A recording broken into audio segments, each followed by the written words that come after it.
नमस्कार दोस्तों, मैं हूं आर्यन और आप सुन रहे हैं हिंदी गोस्ट टेल्स मेरे साथ। आज हम कुछ ऐसी कहानी देखेंगे जो खुद लोगों ने बयान की है। ऐसी कहानियों जिन्होंने उनकी जिंदगी बदल दी। कुछ ऐसे ही किस्सों को हमने रेडिट पर मौजूद पैरानॉर्मल कम्युनिटी से कलेक्ट किया है, जो हमें सोचने पे मजबूर कर देते हैं कि क्या भूत प्रेत आत्मा सचमुच सिर्फ कल्पना है या फिर वो सच में होते हैं। क्या ये कहानी सच है या फिर एक बनी बनाई बातें। मैं और मेरे हस्बैंड तब से साथ हैं जब से हम सिर्फ 16 साल के थे। आज हम 24 के हो चुके हैं। हमारी शादी को कई साल हो चुके हैं, लेकिन आज भी वो काली परछाई हमारा पीछा नहीं छोड़ रही।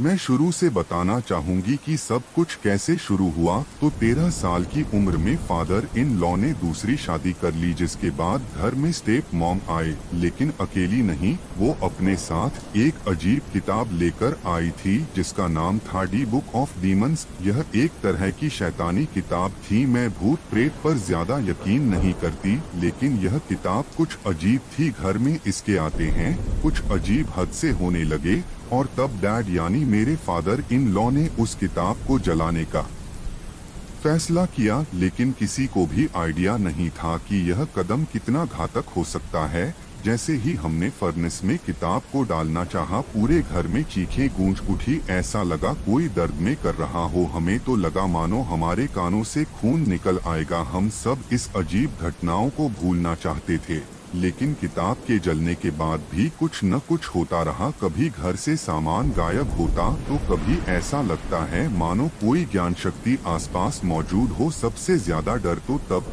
लगा जब एक दिन हमने देखा कि घर का लॉन्ड्री बास्केट घर के छत पर रखा हुआ है। मेरे हस्बैंड की बहन, जो उसे समय खुद उस घर में रहती थी, अक्सर अनजान आकृति महसूस करती। एक रात जब वो सो रही थी तो उसे अपने बिस्तर के पास एक काली परछाई दिखाई दी जो किसी तरह हवा में झूम रही थी। शुरू में तो मुझे लगा कि शायद ये कोई वहम रहा होगा, लेकिन हद तो तब हो गई जब मैंने खुद अपनी आंखों से इस एंटिटी को मैनिफेस्ट होते देखा। उस दिन मुझे याद है कि मैंने अपना फोन टीवी स्टैंड पे रखा था, लेकिन अगले ही पल मुझे अपना फोन कमरे के दूसरे तरफ दिखाई दिया, वो भी सीलिंग से नीचे गिरते हुए।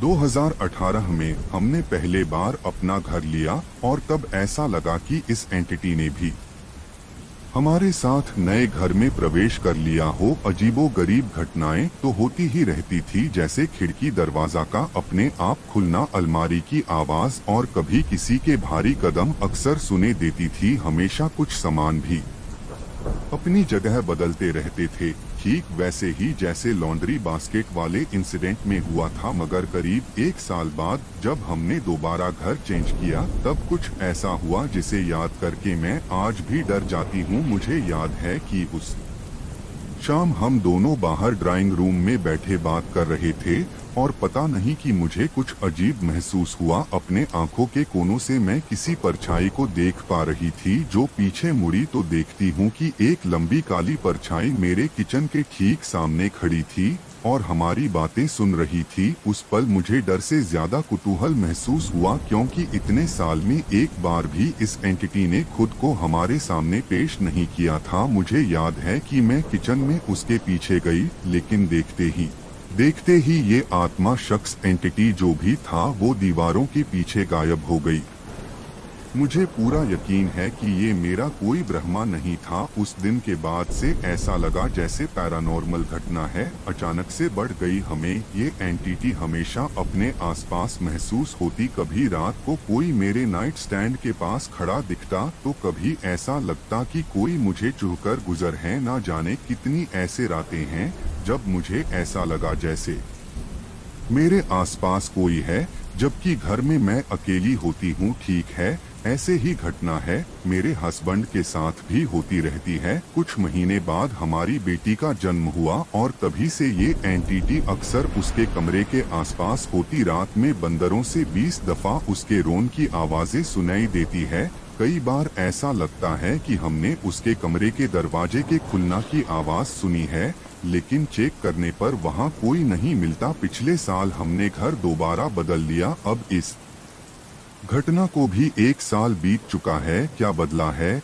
ये तो मालूम नहीं, लेकिन हाँ अब ये अजीब घटनाएं आती जाती रहती हैं। कभी कभी महीनों तक कुछ महसूस नहीं होता तो कभी अचानक से सब वापस शुरू हो जाता है। वही दरवाजा का खुलना बंद होना, चीजों का गिरना और किसी के कदमों की आवाज। मुझे ऐसा लगता है कि हमें इन सब की आदत हो चुकी है। हमारी बेटी अब 4 साल की हो चुकी है और मुझे ऐसा लगा था कि शायद वो अब इस सब से उभर चुकी होगी, लेकिन फिर कल कुछ ऐसा हुआ जिससे मेरा डर वापस बढ़ने लगा। अचानक खेलने खेलने उसने मुझे पूछ लिया कि वो काली परछाई जो मुझे रोज रात को मिलने आती है वो कौन है। ये सुना और समझ पाना कि हमारी बेटी भी उसे महसूस करती है, वो भी रोज काफी डरावना था। मुझे लगा था शायद हमारे पीछे पड़ी वो काली परछाई सिर्फ आसपास रहना चाहती है। पिछले 1 साल में मैं शायद सब कुछ भूलने लगी थी, लेकिन पिछले कुछ हफ्तों से डिस्टरबेंस बहुत बढ़ गई है। 1 हफ्ते पहले रात के समय अचानक ही मेरी 4 साल की बेटी मेरी कमरे में पहुंची। वो काफी डरी हुई लग रही थी। जब मैंने पूछा तो कहने लगी कि वो काली परछाई उसके कमरे में है, लगातार उसके अलमारी से उसे घूरे जा रही है। मैंने उसे समझने की कोशिश भी की, शायद ये उसका वहम होगा, लेकिन बच्ची की हालात बहुत खराब हो रही थी। कुछ पल बाद वो एकदम से शांत पड़ गई और फिर गंभीर होकर कहती है, माँ वो वही खड़ा है अलमारी के ठीक पीछे। उस रात तो मैंने जैसे तैसे उसे संभल लिया, लेकिन जब अगली सुबह उठी तो हमने देखा कि टीवी अपने आप ऑन हुआ पड़ा था। ऐसा कैसे हो सकता है, मुझे कुछ समझ नहीं आ रहा। इतने सालों तक मैं सोचती रही कि मैं इस डीमन का सामना कर सकती हूँ, लेकिन शायद मुझसे बहुत बड़ी गलती हो गई। शायद मुझे इस काली परछाई को बहुत पहले ही कॉन्फ्रंट करना चाहिए था, लेकिन अब मुझ में हिम्मत नहीं है। अब ये मेरे बच्चे के पीछे है, मेरे पीछे है, या फिर किसी के पीछे नहीं। शायद हमारे साथ सिर्फ रहना चाहती है, मुझे कुछ पता नहीं। लेकिन जैसे ही कोई अपडेट होता है मैं आपको जरूर बताऊंगी। अगर यह कहानी आपको अजीब लगे तो मैं माफी चाहूंगी। मेरे साथ एक अजीब हादसा हो रहा है और मैं खुद काफी सदमे में हूँ। पिछले कुछ दिनों से मेरे बेटे के कमरे में कुछ असाधारण हादसे हो रहे हैं। ये सब मेनली कुछ रात पहले शुरू हुआ। मुझे याद है मैं अपने कमरे में बैठी थी, शायद कुछ पढ़ रही थी। हस्बैंड उसे समय बेटे के कमरे में थे और उसे सुला रहे थे। तभी मुझे ऐसा लगा मानो कोई मेरे कमरे का दरवाजा खटखटा रहा हो। अब पहले तो मैंने सोचा कि शायद ये कोई वहम होगा, लेकिन तभी अचानक मेरी नजर डोर नॉब पे पड़ी। क्लियरली कोई उसे घुमा रहा था। मैंने तुरंत जाकर डोर खोला, लेकिन हस्बैंड उस समय बेटे के ही कमरे में थे। उनका कहना था कि उन्हें भी ठीक वैसा ही महसूस हुआ। उन्हें लगा कि शायद मैं उनके कमरे की डोर खटखड़े रही हूँ। एक बार में हम दोनों को ये वहम कैसे हो सकता था। यही नहीं, बेटे के कमरे में भी अलमारियाँ अपने आप खुलना बंद होने लगी है। हम दोनों ने इस बात पे ध्यान दिया, लेकिन कुछ भी समझ नहीं आ रहा था यार। इन बातों पर ध्यान न देते हुए हमने आगे बढ़ने की कोशिश की, लेकिन फिर उसे रात चीज और बिगड़ना लगी। करीब 12 बजे हमें बेटे के कमरे से उसके रोने की आवाज सुनाई देती है। हम दौड़कर वहां गए और क्या देखते हैं, पूरा कमरा धुएं से भरा हुआ था और कहीं से किसी चीज के जलने की तेज बदबू आ रही थी। हमने पूरे घर में कई बार चेक किया, लेकिन ये स्मेल कहाँ से आ रही थी इसका कुछ भी पता नहीं चला। और तो और कमरे के बाहर ये महक नदारत थी। ऐसा लग रहा था मानो बीच हवा में कहीं किसी ने कुछ जल दिया हो। मुझे कुछ भी समझ नहीं आ रहा है। पास में ही मुझे घर के कैमरे में कुछ परछाई वगैरह देखी है, लेकिन मुझे ऐसा लगता था कि शायद वो लाइटिंग के सेटअप की वजह से आ रही होगी, मतलब कहीं से कुछ लाइट चेंज। लेकिन अब मुझे शक हो रहा है कि कोई तो हमारे घर में है। तो कल मैंने अपने बेटे के कमरे में हो रही असाधारण गतिविधियों के बारे में शेयर किया था। आज इसके बारे में आगे बताना चाहूंगी। कमेंट क्षेत्र में कई लोगों ने सीओ पॉइजनिंग के बारे में बताया था। हमने आज घर के सारे इलेक्ट्रिकल प्रिशिएशन चेक करवा। थैंकफुली वैसा कुछ भी नहीं था। फिर भी मन की तसल्ली के लिए मैंने आज सभी रूम्स में धूप बत्ती दिखाई और हनुमान चालीसा का पाठ किया। सब कुछ ठीक ही चल रहा था। उसे दिन हमने हमारे कमरे में एक साथ रहने की प्लानिंग की थी, लेकिन फिर बीच रात में अचानक ही हमारे कमरे की एसी खराब हो गई। पहले से भी कोई प्रॉब्लम नहीं थी, जो भी हुआ अचानक हुआ। हम बेटे के कमरे में वापस जाना नहीं चाहते थे, क्योंकि एसी वाली घटना के बाद हम वैसे ही डरा हुए थे। हमने पिछली रात गेस्ट रूम में बिताई। आज टेक्नीशियन को भी बुलाया है, जिसने एक अजीब बात बताए। उसका कहना है कि फर्स्ट फ्लोर के सभी अपार्टमेंट में से मैक्सिमम घरों में एसी ऐसे ही खराब हो पड़ा है। क्या ये मौसम के कारण है या फिर कुछ और, क्या मालूम। अब कई लोगों ने मुझे पूछ लिया, इसलिए मैं इस घटना का फाइनल अपडेट लिखना चाहूंगी। आखिरी पोस्ट के बाद घर में कुछ छोटे मोटे हादसे होने लगे थे। घर में सामान का गिरना या फिर गायब हो जाना, एसी से कुछ आवाजें आना इत्यादि। साथ ही मेरा बेटा काफी परेशान रहने लगा था। अक्सर रात को सोते हुए उसकी नींद खुल जाती और वो काफी डरावनी आवाज में गिर रहा था। मुझे कुछ भी समझ नहीं आ रहा था। एक दिन तो ऐसा लगा कि किसी ने मेरे हाथ से मेरा फोन पटक कर गिरा दिया हो। लेकिन असली खेल आज से 4 दिन पहले शुरू हुआ। उस दिन मैं सुबह हमेशा की तरह उठी कि नाश्ता वगैरह बना सकूं, लेकिन हाल पहुंचे ही मेरे रोंगटे खड़े हो गए। डाइनिंग हॉल में चारों तरफ कुर्सियां और बाकी फर्नीचर बिखरा पड़ा था। उस दिन मैं इतना डर गई कि तुरंत लिविंग रूम में कैमरा सेट किया। जब अगली सुबह उठी तो वही हादसा। डाइनिंग रूम के चारों तरफ बिखरे फर्नीचर, एसी से जलने की बू, ये सब होने लगी। फैक्ट कैमरा में सुबह 6 बजे के बाद कोई रिकॉर्डिंग ही नहीं थी। मुझे कुछ समझ नहीं आ रहा था, इसलिए मैंने पंडित जी को बुलवाकर वास्तु पूजा भी करवाई। फिर भी कुछ सॉल्व नहीं हुआ। ये हादसे होते रहे। तक हरकर मैंने और मेरे ने नए घरों के बारे में पता लगाना शुरू कर दिया था। घर मिलते ही हम शिफ्ट हो जाते, लेकिन फिर सारी चीज हाथ से निकाल गई और कुछ ऐसा हुआ जो मुझे मरते दम तक याद रहेगा। उस रात हम सभी सो रहे थे जब हमें फिर से जलने की बा आने लगी। रख की महक बहुत तेज थी और एसी के पास से आ रही थी। जो मेरे पति ने जाकर चेक किया तो उसे वेंट के ठीक नीचे कुछ रख के अवशेष मिले। ये चीज कहां से आई कुछ पता नहीं। हमें लगा शायद घर में बालकनी के रास्ते कोई दाखिल हुआ होगा, इसलिए हमने सभी दरवाजे लॉक किया, सब जगह चेक किया। अंत में मेरे दिमाग में आया कि पूजा रूम से कोई भगवान की तस्वीर लाकर रख दूं। वहां गई तो देखते हूं कि भगवान की तस्वीरें के पास भी वही काली रख राखी हुई थी। इसके बाद हम एक भी सेकंड वहां ठहर नहीं सकते थे। हम बच्चों को लेकर 15 मिनट के अंदर घर से बाहर भाग आए। वो रात हमने होटल में बिताई और उस रात मेरे बेटे की तबीयत बहुत बिगड़ गई थी। वो लगातार उल्टियां कर रहा था। हैरानी की बात ये है से बहुत ही ज्यादा दूर कैसे दूर गई पता नहीं, बट हाँ अब सब कुछ ठीक है। तो दोस्तों यही थी 3 रेडिट से उठाई हुई पैरानॉर्मल कहानी। और कहीं ना कहीं ये सारी कहानियां हमें सोचने पर विवश कर देती हैं कि क्या इस दुनिया में जीवित लोगों के अलावा भी कुछ है, और साधारण करते हुए दिया अनजान शक्तियां और एक काल परछाई। क्या ये नजर का धोखा है या फिर सच में ऐसा हो रहा है? वैसे यहाँ ये भी पॉसिबल है कि ये सब कहानी मन गढ़ंत हो, लेकिन ये कहानी सच भी हो सकती है।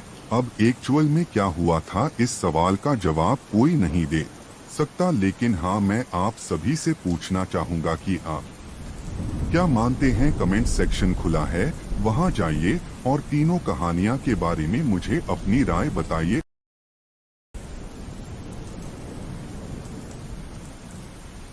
एक वीकेंड में और मेरे हस्बैंड मेक्सिको की एक छोटे लेक में कैंपिंग चले गए थे। हमारे ग्रुप में टोटल 10 लोग थे और हमारे बगल के कैंप साइट में एक और ग्रुप था जिसमें टोटल 5 लोग थे। रात के करीब 12 बज रहे थे और सभी group dance, singing, campfire, drinking, basically सब अच्छे से अपने अपने फ्रेंड्स और पार्टनर्स के साथ टाइम स्पेंड कर रहे थे।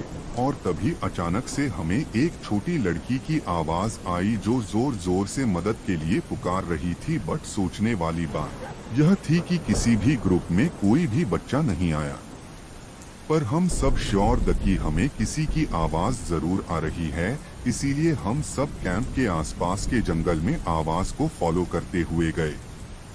कुछ समय बाद हमने देखा कि हमारे पीछे एक बहुत बड़ी खेत है और वहां से करीब करीब 80 फीट दूर एक सफेद कपड़े में हवा में उड़ती हुई एक परछाई दिखाई दे रही थी और आवाजें वहीं से आ रही थी। हमने ध्यान से देखा तो ऐसा लगा कि यह जो कुछ भी है यह लगभग 6 फीट बहुत ही दुबली पतली और एकदम सफेद रंग के कपड़े पहने हुए हैं। हमने डिसाइड किया कि हम खेत में जाएंगे और पता लगाएंगे कि आखिर ये अजीब से दिखने वाली परछाई किसकी है। जैसे जैसे हम खेत के करीब चलते गए अचानक वो अजीब सी परछाई अपने आप ही गायब हो गई, बिल्कुल हमारे आंखों के सामने। हम सभी ने बहुत देर टॉर्च ऑन करके देखा पर हमें वह सफेद परछाई फिर नहीं दिखाई दी। फिर हम रिटर्न कैंप में आए और पूरी रात हमें वह लड़की की रोने की आवाज सुने दे रही थी जो मदद के लिए बार बार पुकार रही थी। कोई भी उसे कैंप में सो नहीं पाया।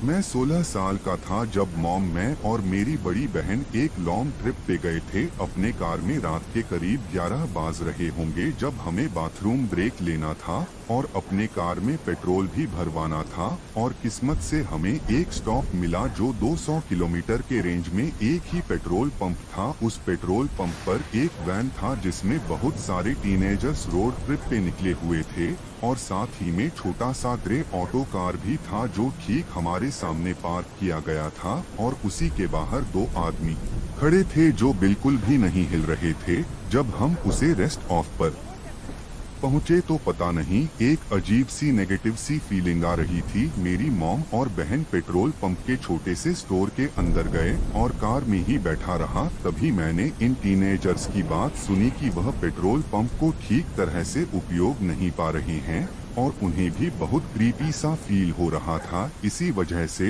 वह हड़बड़ी में वहां से निकाल गए। मेरी नजर सामने खड़ी उसे ग्रे कार पे पड़ी और फिर उन 2 आदमियों पे पड़ी जो बिल्कुल भी नहीं हिल रहे थे। सच कह रहा हूँ, वो 1 इंच भी नहीं हिले अपनी जगह से। वह एक दूसरे से बात भी नहीं कर रहे थे, ना ही अपना फोन यूज कर रहे थे, बट एकदम पत्थर की तरह स्टिल खड़े थे।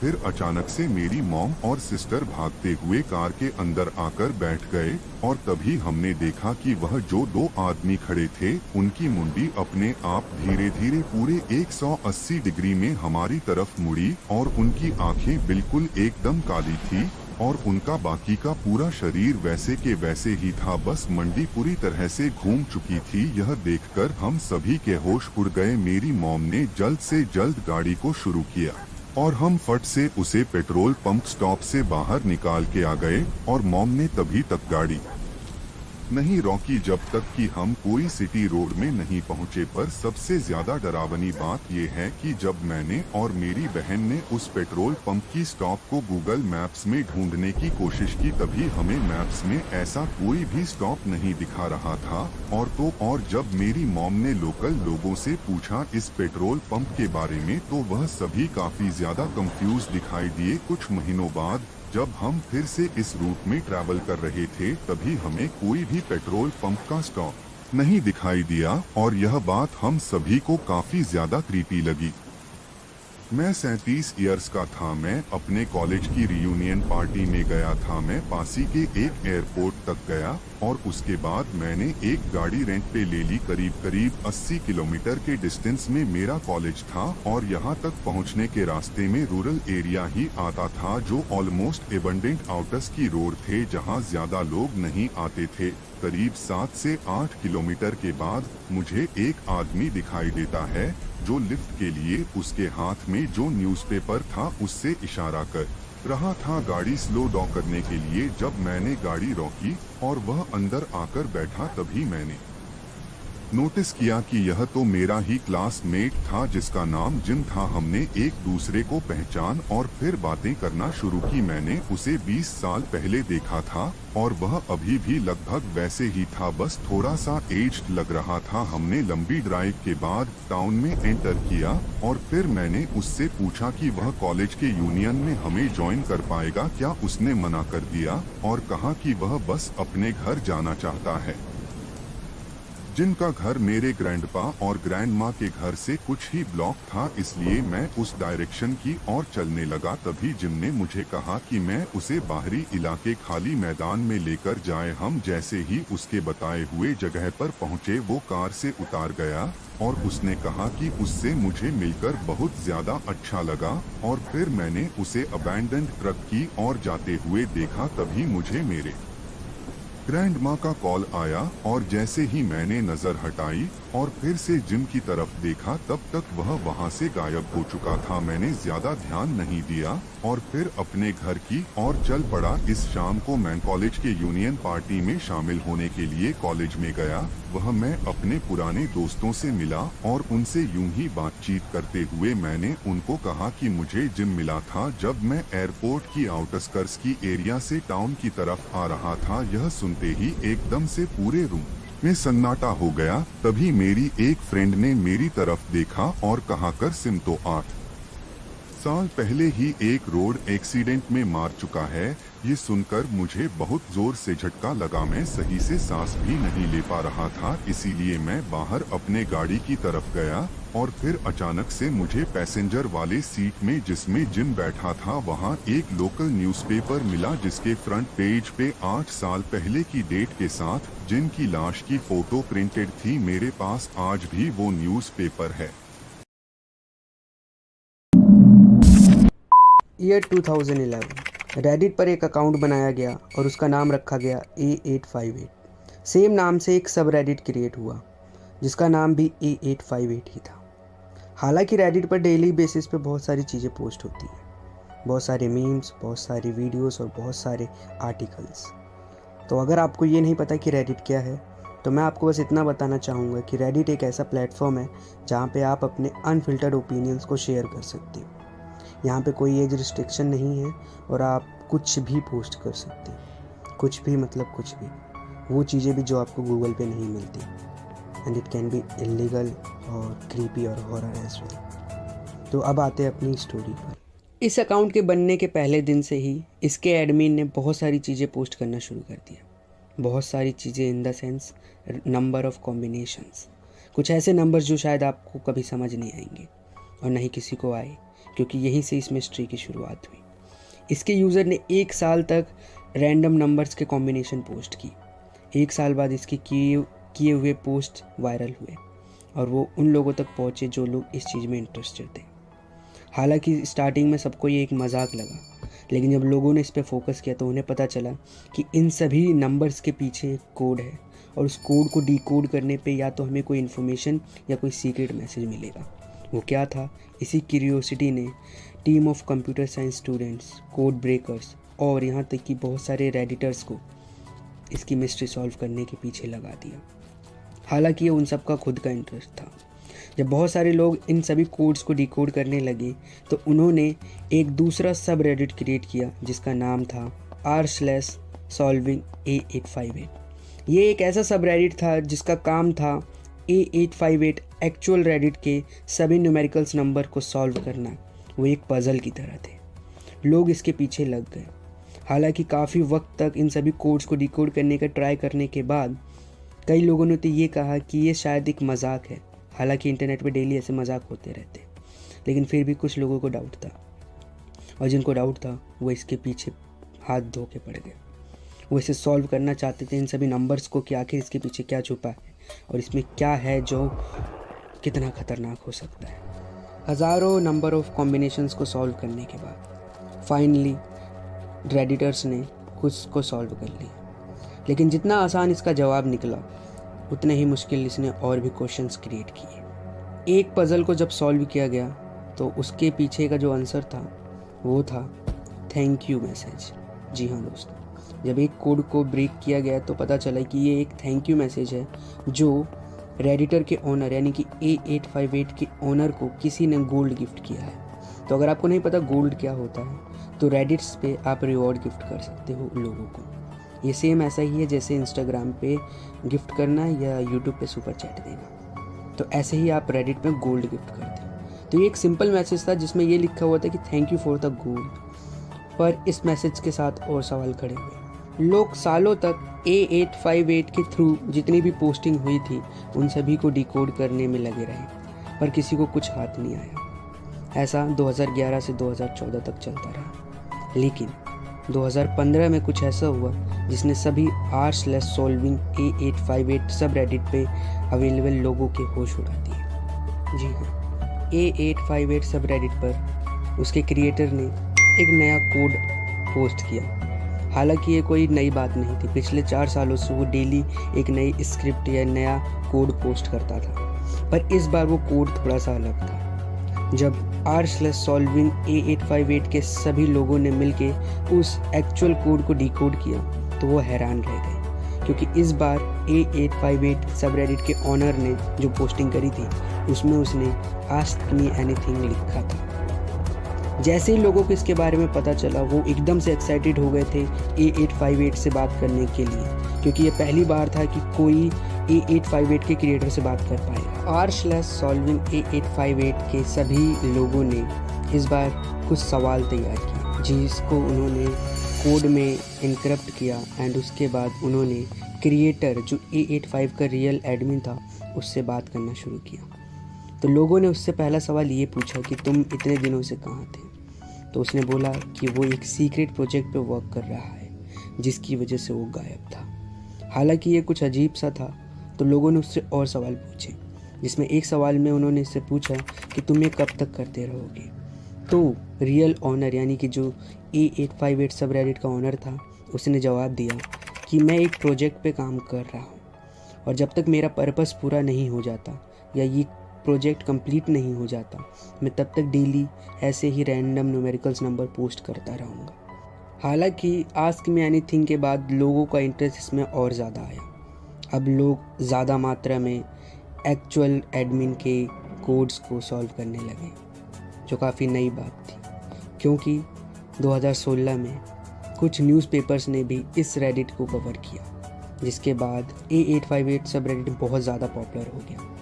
r/solving A858 पर एक रैंडम यूज़र जिसका नाम टीम W मोड था उसने एक पोस्ट करी और कहा कि A858 का प्रोजेक्ट अब ख़त्म हो चुका है, और उसके बाद वो जो टीम W मोड था वो अकाउंट डिलीट हो गया।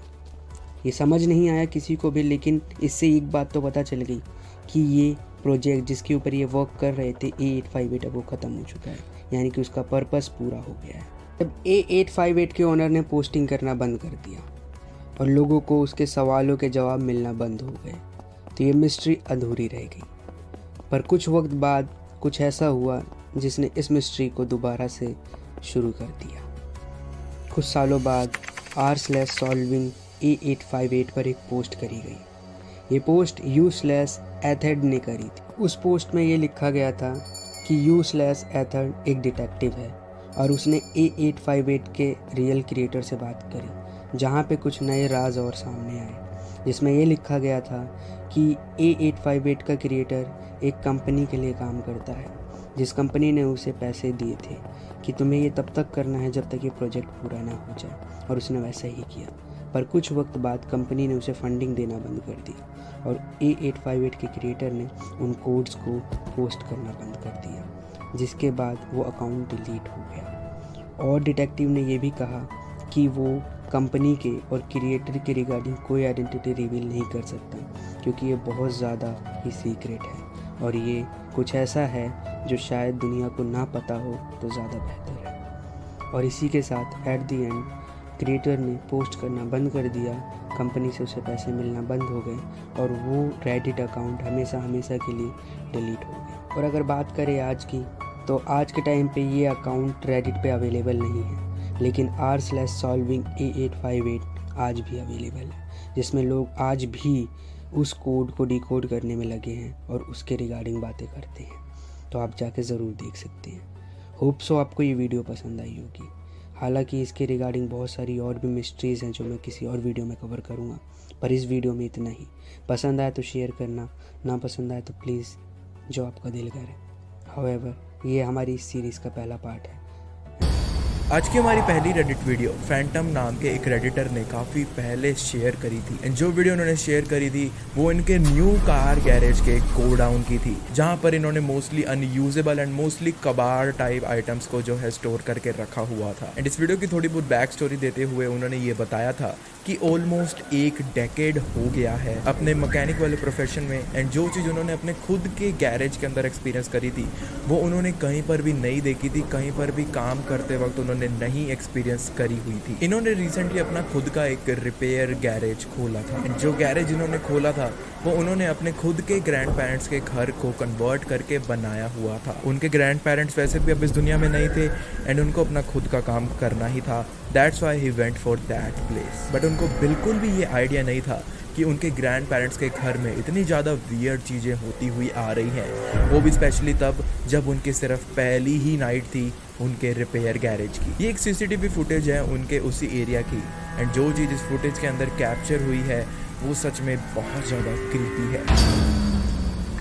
वीडियो में हम क्लियरली देख सकते हैं कि वहाँ पर रखा हुआ एक स्टोरेज लॉकर एंड एक वो व्हील चेयर काफ़ी ज़्यादा अनयूजुअल मूवमेंट शो करना शुरू कर देते हैं। एंड अगर आपको ये वीडियो फेक लग रही है एंड ये किसी स्प्रिंग का काम आपको लग रहा है तो ये समझ पाना काफ़ी ज़्यादा मुश्किल है। जो लॉकर ऐसे खुद से स्लैम हो रहा था वो स्ट्रिंग की मदद से खुल तो सकता है, लेकिन उसको बंद करने के लिए कोई भी स्ट्रिंग का यूज़ कोई कैसे कर पाएगा।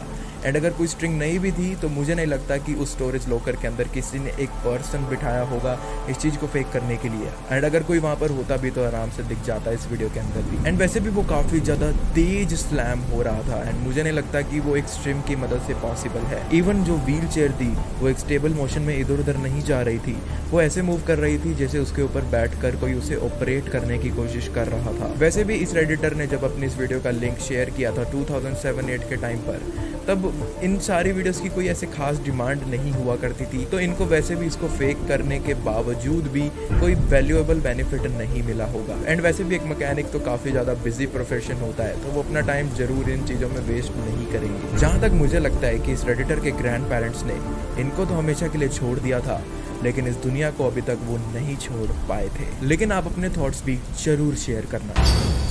सेमेटरी एक ऐसी जगह है which is final destination for all human beings. Cemetery word सुनते ही हमारे दिमाग में काफ़ी स्केरी चीज़ें आने लग जाती हैं, क्योंकि वैसे भी जिस जगह के अंदर हज़ारों डेड बॉडीज़ दबी हुई हैं एंड न जाने कितनी रोज आती हैं, उसके बारे में सोचकर क्या ही आएगा दिमाग में। इस वीडियो को लामाउंट करके एक व्यक्ति ने शूट किया था जो कुछ समय पहले लास वेगास की एक सबसे बड़ी सेमेटरी के अंदर नाइट गार्ड का काम करते होते थे। एंड अपनी नाइट शिफ्ट की एक रात को उन्हें कुछ ऐसा देखने को मिल जाता है जो उन्होंने अपनी लाइफ में पहले कभी भी एक्सपीरियंस नहीं करा था। एंड वो चीज़ उनके खुद के लिए भी इतनी ज़्यादा डार्क थी कि उन्हें एक वीडियो बनानी ही पड़ जाती है इस बारे में एंड उस चीज़ को दिखाते हुए। So I am at a cemetery. I don't want to give the location of where I'm at. I'm in Las Vegas. I don't want to disparage the cemetery because sometimes we all make mistakes. And I see something very disturbing. I don't know what the problem is and I don't know what happened here. But I was walking and I seen this. There obviously is some kind of a problem with their drainage system, but it appears to be blood mixed with embalming fluid, and it's dripping all down. जो चीज़ अभी आपने देखी उसके पीछे एक term भी है जिसको कैस्केट फेलियर बोला जाता है। बेसिकली कैस्केट फेलियर तब होता है जब कैस्केट की सील को अच्छे से एयर टाइट ना करा जाए, जिस वजह से जो डेड बॉडी उस कैस्केट के अंदर पड़ी है वो वार्म वेदर की वजह से कुछ ऐसे गैसेस प्रोड्यूस करने लग जाती है जो कि उसकी बॉडी के अंदर बिल्डअप होते जाते हैं एंड उसी बिल्डअप की वजह से डेड बॉडीज एक्सपैंड होना शुरू हो जाती हैं एंड उस बॉडीज़ के अंदर छोटे छोटे एक्सप्लोजन्स होना शुरू हो जाते हैं, जिस वजह से बॉडी के अंदर के बचे हुए fluids and blood streams casket के अंदर से लीक करना शुरू हो जाते हैं। इवन तो इस वीडियो के पीछे एक एक्सप्लेनेशन तो थी, लेकिन जो काफ़ी ज़्यादा पैरानॉर्मल में बिलीव रखते हैं लोग वो ये चीज़ को नहीं मानते थे, बिकॉज काफ़ी लोगों का ये कहना था कि हम वीडियो के अंदर देख सकते हैं कि अच्छे से वो कैस्केट एकदम सील्ड थी एंड जितना अंदर ये वाला कैस्केट था उतने ही बाकी सारे कैस्केट्स भी थे, तो बाकी सारे कैस्केट्स के अंदर ऐसी एक्सप्लोजन क्यों नहीं हुई, सिर्फ इन दो में ही क्यों ऐसा हुआ था। एंड अदर थिंग जो मुझे पता चली वो ये था कि कुछ लोगों का ये भी कहना है कि ये सिर्फ पहली बार नहीं था कि जब इन दोनों कैस्केट्स में से ऐसी एक्सप्लोजन्स या ऐसा ब्लड स्ट्रीम निकल रहा हो। एंड ऐसा पहले भी हुआ है। ऐसा कुछ नाइट वर्कर्स ने जो यहाँ पहले काम करते होते थे, उन्होंने इस वीडियो के वायरल होने के बाद ये दावा भी किया था। एंड उन्होंने ये भी बताया था कि जो ये 2 कैस्केट्स हैं, ब्रूस एंड डेबरा नाम के, सिर्फ इनके अंदर से ही ऐसे ब्लड्स की काफ़ी ज़्यादा बारिश होती थी। तो सोचने वाली बात है कि सिर्फ इन दोनों कैस्केट्स के साथ ही ऐसा फेलियर क्यों होता था।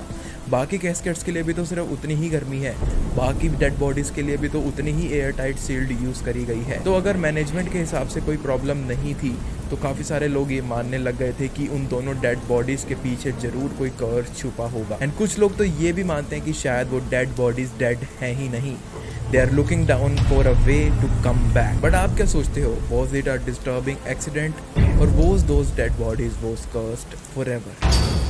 ये जो वीडियो है, आई मीन इस वीडियो के अंदर जो कैप्चर हुई है चीज़, वो कोई घोस्ट नहीं था, लेकिन whatever it was quite terrifying and unexplainable. इस वीडियो को कुछ फ्रेंड ग्रुप ने तब रिकॉर्ड किया था जब वो एक लेट नाइट पिज़्ज़ा पार्टी करके वापस आ रहे थे अपने घर की तरफ। जिस जगह में वो गए थे एग्जैक्टली उसकी लोकेशन के बारे में तो उन्होंने कुछ भी डिस्क्लोज नहीं करा था, लेकिन कुछ सोर्सेज की माने तो वो लोग यूटा के रहने वाले कुछ लोग थे। एंड यूटा अमेरिका के अंदर सिचुएटेड है, फॉर योर काइंड इन्फॉर्मेशन। जब ये दोस्त यूटा के किसी सुनसान हाईवे के थ्रू अपने घर जा रहे थे, तब उनके कैमरा के अंदर जो आया है, जो चीज कैप्चर हुई है, वो बहुत ही ज्यादा मिस्टीरियस है। और शायद फर्स्ट टाइम देखने के बाद तुम्हें ऐसा भी फील हो जैसे ये किसी मूवी का सीन था, लेकिन माय फ्रेंड्स ऐसा बिल्कुल भी नहीं था। This dark and disturbing scene was all shot in real life and on real location.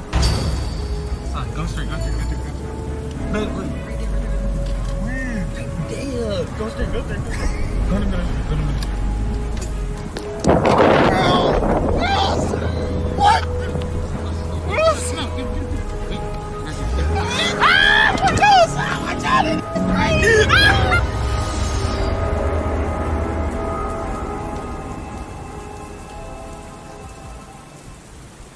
जो वीडियो में आया उसके बारे में कुछ भी एक्सप्लेन कर पाना काफ़ी ज़्यादा मुश्किल है, क्योंकि अगर आप उस पर्सन को किसी क्रिएचर से रेजोनेट करने की कोशिश करोगे जो कि वियर्डली सुनसान हाईवे पे रात के 1-2 बजे एकदम नेकेड खड़ा था, ऐसा सुनने में काफ़ी ज़्यादा ईरी तो लगता है, लेकिन मे भी आप गलत हो। क्योंकि जितनी भी क्रिएचर साइटिंग आज तक हुई है वो भले ही ह्यूमन जैसे जरूर दिखते हो, भले ही उनकी आंखें भी बिल्कुल इसी पर्सन के जैसे चमकती हो, लेकिन उनकी बॉडी लैंग्वेज बिल्कुल भी किसी ह्यूमन जैसी नहीं हो। और अगर हम उसकी स्पीड को नज़रअंदाज भी कर दें एक बार के लिए, तो मुझे नहीं लगता कि कोई भी स्टेबल ह्यूमन रात के 1-2 बजे ऐसे एक सुनसान हाईवे पर नेकेड खड़ा होगा, वो भी बिना किसी मकसद के। कुछ लोग मानते हैं कि ये डार्क वेब की किसी इलीगल एक्सपेरिमेंट का कोई सब्जेक्ट था, जिसका एक्सपेरिमेंट बिल्कुल भी सक्सेसफुल नहीं रहा एंड वो ऐसी किसी अजीब सी चीज़ में कन्वर्ट हो गया। बट मैं आप लोगों की राय जरूर सुनना चाहूँगा इस वीडियो क्लिप के ऊपर, क्योंकि मैंने इसको काफ़ी बार देखा एंड मुझे कोई भी पॉसिबल ऐसी एक्सप्लेनेशन नहीं मिल पा रही थी इस वीडियो के ऊपर जो कि मैं आप लोगों के साथ एकदम कॉन्फिडेंटली शेयर कर पाऊँ। ये वाली जो वीडियो है उसको विक्टर नाम के एक टीनेज बॉय ने अपने रेडिट अकाउंट पर काफ़ी टाइम पहले शेयर किया था। विक्टर एक बिल्कुल नॉर्मल सा बच्चा था, बिल्कुल नॉर्मल सा टीनेजर था, जिसको अपने घर के रैंडम व्लॉग्स बनाना काफ़ी ज़्यादा पसंद था फॉर सम रीज़न। एंड अपने वो व्लॉग्स की सीरीज़ पहले के वक्त में यूट्यूब पर भी अपलोड किया करता था। बट एक दिन विक्टर डिसाइड करता है कि वो डे वाले व्लॉग्स कर करके थोड़ा बोर हो रहा है एंड उसको अपनी लाइफ के अंदर थोड़ा सा थ्रिल चाहिए, इसलिए वो अपने एक दोस्त को बुला लेता है साथ में, जिसका नाम होता है किम। एंड किम एंड वो साथ में मिलकर फर्स्ट टाइम अपने घर के बैकयार्ड के अंदर ही एक वीडियो बनाने का डिसाइड करते हैं, उस टाइम पर इतनी रात में जब उन दोनों के पेरेंट्स सो चुके होंगे। विक्टर एंड किम का एक और मोटिवेशन ये था इस वीडियो को बनाने के लिए कि वो अपनी ऑडियंस को भी एक ऐसी स्केरी वाइब देना चाहते थे अपने व्लॉग के थ्रू, जो शायद उनकी ऑडियंस ने पहले कभी भी नहीं एक्सपीरियंस करी थी। एंड अपने उस रैंडम नाइट बैकयार्ड व्लॉग को बनाते वक्त जो चीज़ विक्टर एंड किम के साथ हुई उस रात, वो सारी चीज़ें एक्सपीरियंस करने के बाद मुझे नहीं लगता कि विक्टर ने कभी भी अपना कैमरा वापस उठाया होगा, specially for vlogging. Oh man, I don't know the oh there we go, the flashlight wasn't on. Alright Jeffrey, you're gonna have to tell me where you saw it. Did you see it around there? No? Alright, let's just we can get camera.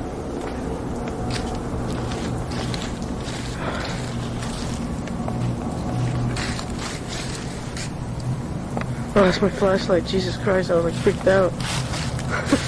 Honestly, I was taping like the edge of my flashlight and I thought I was like taping another world or some shit like that.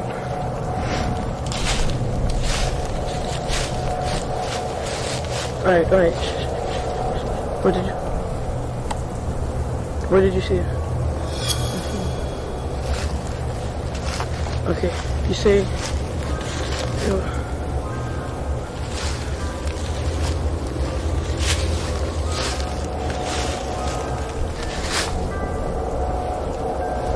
Oh my god! Oh my god! Oh, okay, just run! What the hell was that? Japanese, you wanna go back to front? Just run! Okay, just get in. Oh my god.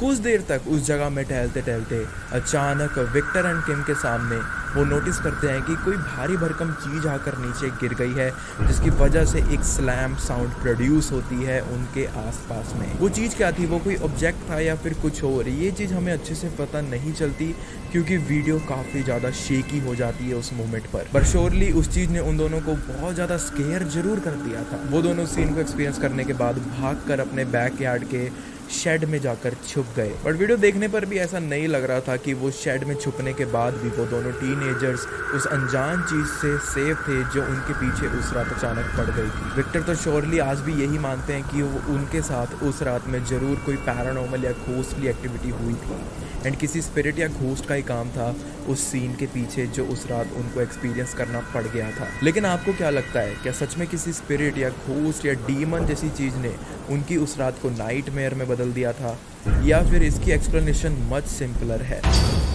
ये video कुछ दोस्तों ने record करी थी जो Brazil में बने बेलम नाम के शहर में गए हुए थे। वो लोग एग्जैक्टली सैंटोस ड्यूमोन बिल्डिंग में गए हुए थे एक कंपनी के लिए शॉर्ट फिल्म बनाने। जिस पर्सन ने इस वीडियो एंड स्टोरी को शेयर किया था उनका नाम था रिकार्डो अपनी एक छोटी सी क्रू के साथ मिलकर उसी अबैंडन्ड सैंटोस बिल्डिंग में एक शॉर्ट फिल्म बनाने के लिए आए हुए थे, जैसा कि मैंने आपको बताया। बट अपनी शॉर्ट फिल्म के लिए उनको जो माहौल एंड जो टाइमिंग चाहिए था वो भी रेडी नहीं था, हो रहा था रेडी। इसलिए दोस्त guys were playing a simple board game ताकि वो सारी प्रिपरेशंस होते दौरान थोड़ा टाइम पास कर सके। लेकिन उस गेम को खेलते दौरान जो दोस्त रिकार्डो को रिकॉर्ड कर रहा था वो सारे खुद भी एक बहुत ही ज़्यादा अजीब साइटिंग को नोटिस करते हैं जो उनके काफ़ी ज़्यादा पास में ही अगर हुई थी। एंड उस चीज़ को स्पॉट करने के बाद आई डोंट थिंक कि रिकार्डो एंड उनके दोस्त उस रात में उस जगह पर कोई फिल्म या कोई भी शूटिंग कर भी पाए होंगे।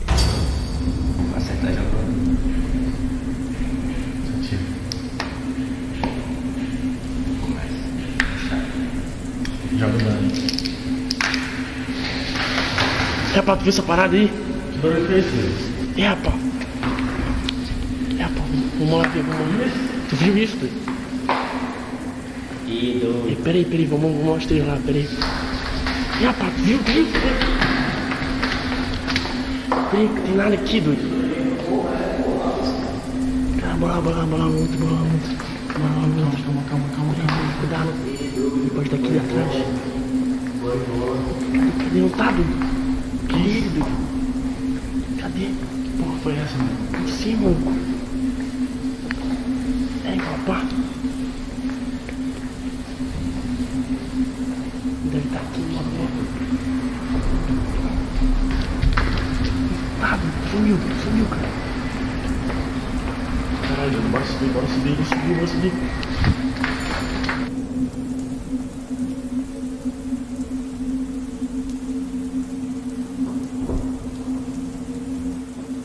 आई टोल्ड यू कि ये वीडियो काफ़ी ज़्यादा स्केरी एंड मिस्टीरियस होने वाली है। जो चीज़ वीडियो में आई उसके पीछे भी अगेन कोई भी सिंपल एक्सप्लेनेशन नहीं दी जा सकती। लेकिन इस बार अगर आप सोच रहे थे कि ये शायद किसी क्रिएचर की ही साइटिंग थी तो शायद आप गलत नहीं हो, क्योंकि इस वीडियो के बहुत सारे व्यूअर्स यही सोचते हैं। लेटर ऑन वो ही सेम फिगर इसी वीडियो के अंदर उन स्टेयर्स की तरफ में से वापस कहीं जाती हुई दिखाई देती है बहुत तेज़ी से। एंड इस बार जब वो वहाँ से गई तो हम अगर गौर से देखेंगे तो उसकी एक बेटर लुक को भी देख पाते हैं, जिसको देखने पर ऐसा लगता है जैसे ये क्रिएचर, ये फिगर किसी बेबी जैसे अपर बॉडी के साथ में थी एंड इसकी लेग्स किसी स्पाइडर जैसी भी फील होती है। कोई भी अगर ह्यूमन ही इस चीज को फेक करने की कोशिश कर भी रहा था तो there is no explanation for that कि उसकी लेग्स इतनी ज्यादा स्पीडली मूव कैसे कर रही थी। It is very very unlikely. चाहो तो आप खुद ट्राई करके भी देख सकते हो। अब हमें ये पर्टिकुलरली नहीं पता कि रिकार्डो यहाँ पर इस जगह पर कोई नॉर्मल शॉर्ट फिल्म को शूट करने आए थे या फिर एक शॉर्ट हॉरर फिल्म को, बट उनकी खुद की ही वीडियो देखकर एक बार ऐसा जरूर फील होता है जैसे उनके लिए वो रात एक नाइटमेयर बन चुकी थी हमेशा के लिए। And I think Ricardo and उनकी टीम ने उस क्रिएचर साइटिंग को नोटिस करके उसको एज अ वार्निंग साइन लेकर उस जगह को छोड़ भी दिया होगा उसी टाइम पर। एंड उन्होंने बिल्कुल सही किया ये कर क्योंकि उन्हें पता था कि वो क्रिएचर डेफिनेटली उनकी उस मौजूदगी से खुश नहीं था। एंड उन्हें ये भी पता था कि अगर वो उस जगह पर उस बिल्डिंग में थोड़ी और देर रुकते तो उनके लिए कॉन्सिक्वेंसेस के भी कॉन्सिक्वेंसेस हो सकते थे। दोस्तों मैंने द डेट इज़ 6 जनवरी 2023। रात का टाइम था और मैं और मेरे को सब्सक्राइबर्स, हमारा एक डिस्कॉर्ड सर्वर है हॉरर नाइट्स हिंदी का, जहाँ पे बैठ के बातें कर रहे थे। मतलब रात के टाइम पे हम ऐसे बातें करते हैं कभी कभी, तो वैसा ही कुछ चल रहा था। वॉइस चैट पे बैठे हुए थे, कोई स्टोरी शेयर कर रहा है, फिर हम थोड़े बहुत गेम्स खेल रहे हैं, तो बेसिकली फ़न कर रहे थे, मस्ती मजाक चल रहा था, वैसा कुछ था। तभी हमारे उस वॉइस कॉल पे एक नया मेंबर ज्वाइन होता है जिसका नाम था डेथ क्रॉल। अब डेथ क्रॉल को उस दिन से पहले किसी ने भी नहीं देखा था, सिर्फ वॉइस चैट में नहीं बल्कि उस पूरे सर्वर में नहीं देखा था। तो वो सर्वर पे कम्प्लीटली नया था। जैसे डेथ क्रॉल ने वॉइस चैट को ज्वाइन किया, सारे शांत हो गए, सबका ध्यान डेथ क्रॉल की तरफ ही चला गया। एंड इट्स बिकॉज उसके माइक से ना एक अजीब सी आवाज़ आ रही थी। जब मैंने भी उस चीज़ को नोटिस किया कि डेथ क्रॉल के माइक से एक बहुत अजीब आवाज़ आ रही है, तो मैंने सोचा कि इस चीज़ को मैं वहाँ पे मेंशन कर दूँ। तो मैंने उसको पूछा, hi death crawl, is everything fine? And मेरे ये पूछते ही this is what he says, hello, मेरे को बहुत डर लग रहा है, मैं अपने रूम में अभी अकेला हूँ एंड मेरे रूम में बहुत अजीब चीज़ें हो रही हैं एंड आई डोंट नो मुझे क्या करना चाहिए, मैं बहुत ज़्यादा डरा हुआ हूँ, please help me.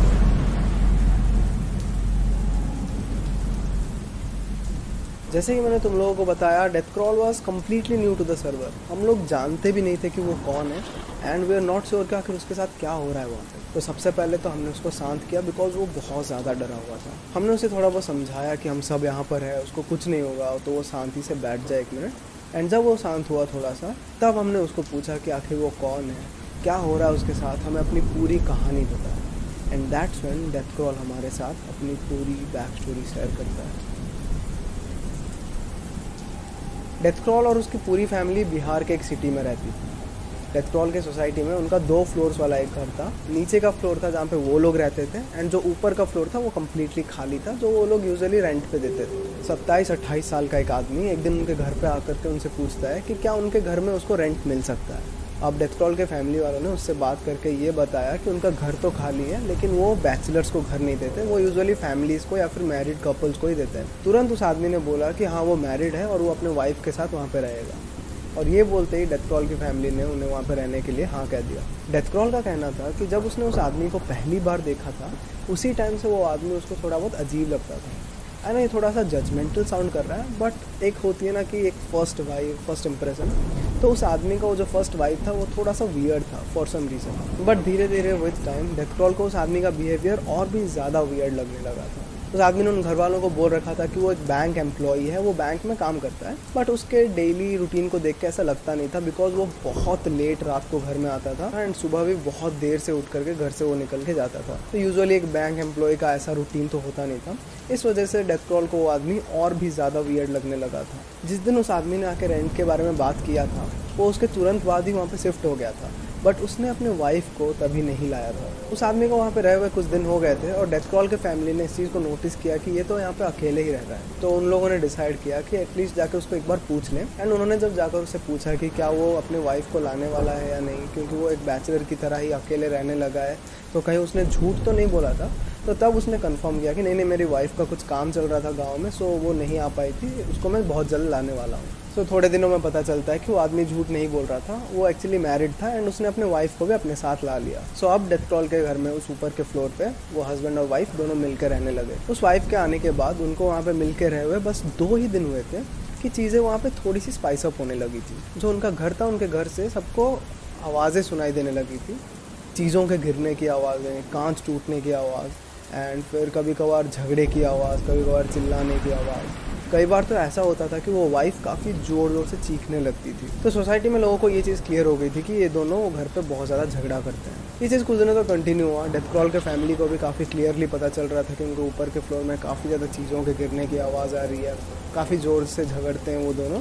But death crawl के फैमिली ने इस मैटर में ज़्यादा टांग नहीं अड़ाया बिकॉज उनका पर्सनल मैटर था। लेकिन सिर्फ तब तक जब तक सोसाइटी वालों ने आकर के इनको कंप्लेन नहीं किया।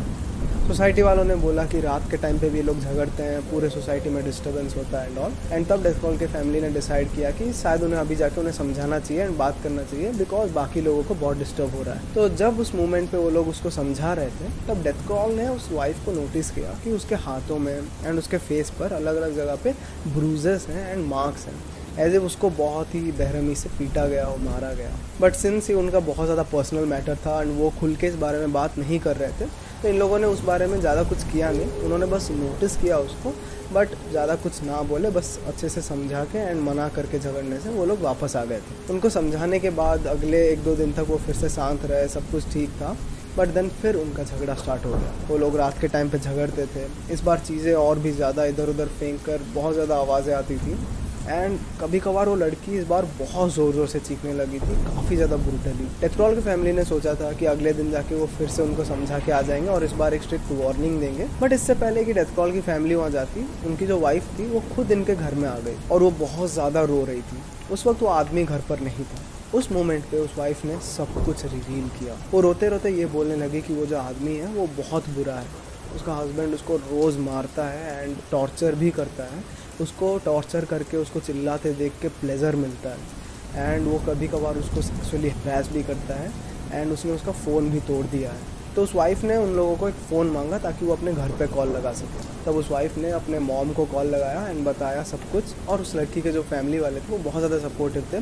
तो उसी दिन आकर के उसको ले करके भी चले गए वापस। अब जो हस्बैंड था वो हमेशा की तरह काफ़ी लेट नाइट को घर पे आया एंड आते ही उसे पता चला कि उसकी वाइफ घर पे नहीं है एंड वो बहुत ज़्यादा पैनिक में सीधा डेथ क्रॉल के घर पे आके पूछने लगा कि क्या उन लोगों ने उसके वाइफ को देखा है, क्या उनको पता है उसके बारे में। तब डेथ क्रॉल के फैमिली ने उसको साफ साफ बता दिया कि उनके वाइफ ने सब कुछ वहाँ पे रिवील कर दिया है, उन्हें अच्छी तरह से पता चल चुका है कि वो क्या चीज़ें करता था एंड वो वहाँ पे और ज़्यादा रह भी नहीं सकता एंड ऑल।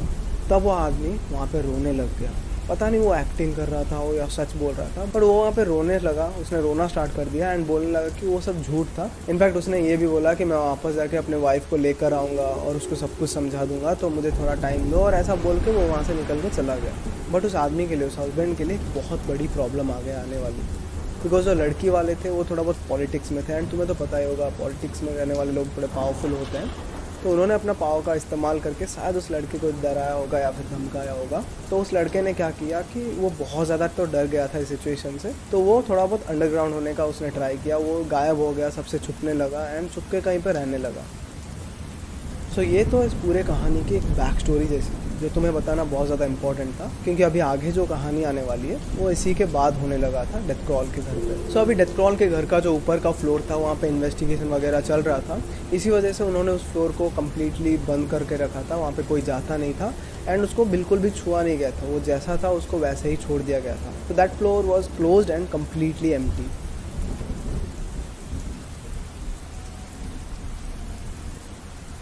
ये अर्ली जनवरी की बात होगी। रात के तकरीबन 12 साढ़े 12 बज रहे थे जब डेथ क्रॉल अपने रूम में अकेले बैठ के काम कर रहा था। तभी डेथ क्रॉल नोटिस करता है कि उसके रूम का जो बालकनी का डोर है वो स्लाइटली अपने आप ऐसे ओपन हो रहा है। तो उसे लगा कि शायद धीरे से हवा चल रही है जिस वजह से वो ओपन हुआ है। तो वो जाके उसको फिर से धक्का दे के बंद कर देता है। वो कम्प्लीटली लॉक नहीं करता, वो बस उसको बंद कर देता है। वो बैठ के फिर अपना काम करने लगता है। वो बेड पे बैठा हुआ होता है। फिर 1-2 मिनट बाद वो नोटिस करता है कि जिस डोर को उसने बंद किया था उस डोर को कोई नॉक कर रहा है। अब ये बात थोड़ी सी अजीब होती है क्योंकि दूसरे साइड पे बालकनी है जहाँ पे कोई भी नहीं है। तो वो जाके चेक करता है, ऑब्वियसली वहाँ पे कोई होता नहीं है। तो अभी डेथ क्रॉल को थोड़ा सा अजीब लगने लगता है। तो इस बार वो क्या करता है, वो उस डोर को प्रॉपरली लॉक कर देता है एंड लॉक करके आके अपना बैठ कर काम करने लगता है। फिर से काम करते करते 4-5 मिनट बीतते हैं एंड तब उसका ध्यान फिर से उस डोर की तरफ जाता है एंड इस बार वो कम्प्लीटली शॉक हो जाता है। वो देखता है कि जिस डोर को उसने प्रॉपरली लॉक किया हुआ था उस डोर का लॉक तो निकला हुआ ही है और वो डोर फिर से थोड़ा सा स्लाइटली ऐसे ओपन हो गया है। अब ये चीज़ उसको बहुत ज़्यादा अजीब लगती है। वो थोड़ा डर जाता है कि उसने अच्छी तरह से लॉक तो किया हुआ था, फिर ये डोर कैसे ओपन हुआ। फिर उसे रियलाइज़ होता है कि रात बहुत हो गई है एंड शायद वो काफ़ी ज़्यादा टायर्ड है, जिस वजह से उसको कुछ वहम टाइप का हो रहा है, उसे रेस्ट ले लेना चाहिए। तो थोड़ा डरा हुआ तो था बट उसने ज़्यादा ध्यान इस पर नहीं दिया। उसने उस डोर को लॉक किया एंड अपने रूम में चुपचाप सो गया। अब नेक्स्ट डे डेथक्रॉल के घर पे पुलिस का कॉल आता है। पुलिस डेथक्रॉल के फैमिली को इन्फॉर्म करती है कि जो आदमी, वो जो हस्बैंड भाग रहा था पुलिस से और जो बच के छुपने की कोशिश कर रहा था, उसके बारे में पता चल चुका है। एक्चुअली उस आदमी ने अपनी जान ले ली थी एंड उसकी डेथ हो गई थी और ये चीज़ उस कॉल के एक दिन पहले ही हुआ था। जैसे ही डेथक्रॉल को ये चीज़ पता लगती है उसका डर बढ़ सा जाता है। वो कहीं ना कहीं डॉट्स को कनेक्ट करने की कोशिश करता है कि कल उसके साथ अजीब चीज़ें हुई थी एंड कल ही उस आदमी ने अपनी जान ले ली थी। तो वो कहीं ना कहीं डर जाता है कि कहीं ये इवेंट्स एक दूसरे के साथ लिंक तो नहीं है, कहीं उसी वजह से तो उसके साथ रूम में वो सब चीज़ें नहीं हो रही है और इसी वजह से इस चीज़ को ओवरथिंक कर करके वो और भी ज़्यादा डरने लगता है। फिर उसने सोचा कि शायद वो कुछ ज़्यादा ही सोच रहा है एंड ये सब फालतू की बातें हैं एंड वो ज़्यादा ध्यान नहीं देता। बट कहीं ना कहीं उसके उन फालतू की बातों में ना एक रीज़न छुपा हुआ था और वो रीज़न आज फिर सही होने वाला था। उस दिन रात को भी चीज़ें और ज़्यादा एस्केलेट होती हैं। ऐसी अजीब चीज़ें उसके रूम में फिर होने लगती हैं। डोर नॉक्स तो जैसे वहाँ पे कॉमन सी चीज़ हो गई थी, उस डोर का बार बार खुलना एंड बंद होना, ये सब चीज़ें भी वहाँ पे हो ही रही थी। एक और चीज़ डेथक्रॉल नोटिस करता है कि उसका जो ऊपर का फ्लोर था, जो कम्प्लीटली एम्प्टी था, उस फ्लोर से अजीब आवाज़ें आ रही हैं। चीज़ों के गिरने की आवाज़ आ रही है, ऊपर के फ्लोर के दरवाज़ों से भी आवाज़ें आ रही हैं एंड ये सब चीज़ें उसको और ज़्यादा डरा देती हैं। बार बार इतना ज़्यादा वहाँ पे नॉक्स आने के बाद उसने एक और चीज़ नोटिस किया कि जो ऊपर का फ्लोर है वहाँ से उसको फुटस्टेप्स की आवाज़ें आने लगी थी, एज इफ कोई उस फ्लोर पे काफ़ी तेज़ भाग रहा हो। एट लास्ट उसने थोड़ी हिम्मत करी, जाके उस डोर को ओपन करा बैल्कनी का एंड बैल्कनी से वो ऊपर के फ्लोर की तरफ देखने लगा and that's when things took a very big turn. ऊपर देखते ही डेथक्रॉल को साफ साफ एक काफ़ी ब्लैक सा फिगर दिखा with a very emotionless face. उसे ऐसा लगा कि एक इमोशनलेस फेस उसके तरफ देख रहा है एंड इस चीज़ को देखते ही वो काफ़ी डर गया। वो सीधा रूम के अंदर भाग कर आया एंड उसका दिमाग काम ही नहीं कर रहा था कि उसे क्या करना चाहिए उस मोमेंट पे। धीरे धीरे उसका डर बढ़ रहा था, उसको काफ़ी अनईजी फील हो रहा था, इवन उसके दिल की धड़कनें बढ़ रही थी। एट दैट मोमेंट उसे लगा कि शायद उसे अपने आप को डिस्ट्रैक्ट करने के लिए किसी के साथ बात करना चाहिए या फिर किसी और के साथ टाइम स्पेंड करना चाहिए and that's when he decided कि वो डिस्कॉर्ड ओपन करेगा एंड हमारे सर्वर पे आके हम सबसे बात करेगा। सो अब तक मैंने तुम्हें जितनी भी बैक स्टोरी बताई एंड डेथक्रॉल के साथ क्या चीज़ें हो रही थी उस बारे में बताई, ये 6 जनवरी से पहले की स्टोरी थी। एंड अब हम आ जाते हैं वापस 6 जनवरी को, जब हम लोग डिस्कॉर्ड के कॉल पे बैठे हुए थे एंड हमारे साथ अभी डेथक्रॉल भी था। फिर हम में से एक बंदे ने डिसाइड किया कि शायद हमें कुछ गेम्स खेलना चाहिए जिससे सबको थोड़ा सा अच्छा लगे एंड डेथक्रॉल को भी अच्छा लगे, तो हम लोगों ने गेम्स खेलना स्टार्ट कर दिया। अब ऑल्दो हम लोग डेथक्रॉल के साथ गेम्स खेल तो रहे थे, बातें भी कर रहे थे, लेकिन साथ ही साथ हमारा डर भी धीरे धीरे बढ़ रहा था। एंड इट्स बिकॉज कि जो डेथक्रॉल का माइक्रोफोन था उसके माइक के थ्रू हम लोगों को भी वो डोर के नॉक्स की आवाज़ें आ रही थी एंड थोड़ी बहुत अजीब आवाज़ें आ रही थी जो नॉर्मल नहीं थी। अब धीरे धीरे ऐसा चलते चलते रात के 1-2 बज गए थे। अब हम थोड़ा सा ना गेम्स खेलते खेलते बोर हो गए थे, तो हम में से किसी एक ने बहुत ही बुरा आइडिया दिया कि रात के 2 बज रहे हैं, पूरा माहौल भी है, तो हम सबको हॉरर स्टोरीज डिस्कस करनी चाहिए। आई नो बहुत बुरा आइडिया था बिकॉज डेथक्रॉल के साथ इतनी सब चीज़ें हो भी रही थी एंड शायद ये एक अच्छा आइडिया नहीं था, बट स्टिल भाई तब जोश था, पता नहीं क्या था, सब लोगों ने हाँ बोल दिया। इवन डेथक्रॉल ने भी जोश में हाँ बोल दिया, चलेगा हम सब मिलके हैं तो I will manage, I will handle, ऐसा बोल दिया। तो हम सब ने डिसाइड किया और ठीक है चलो हॉरर स्टोरीज डिस्कस करते हैं एंड हम सब लोगों ने एक दूसरे की हॉरर स्टोरी शेयर करनी स्टार्ट कर दी।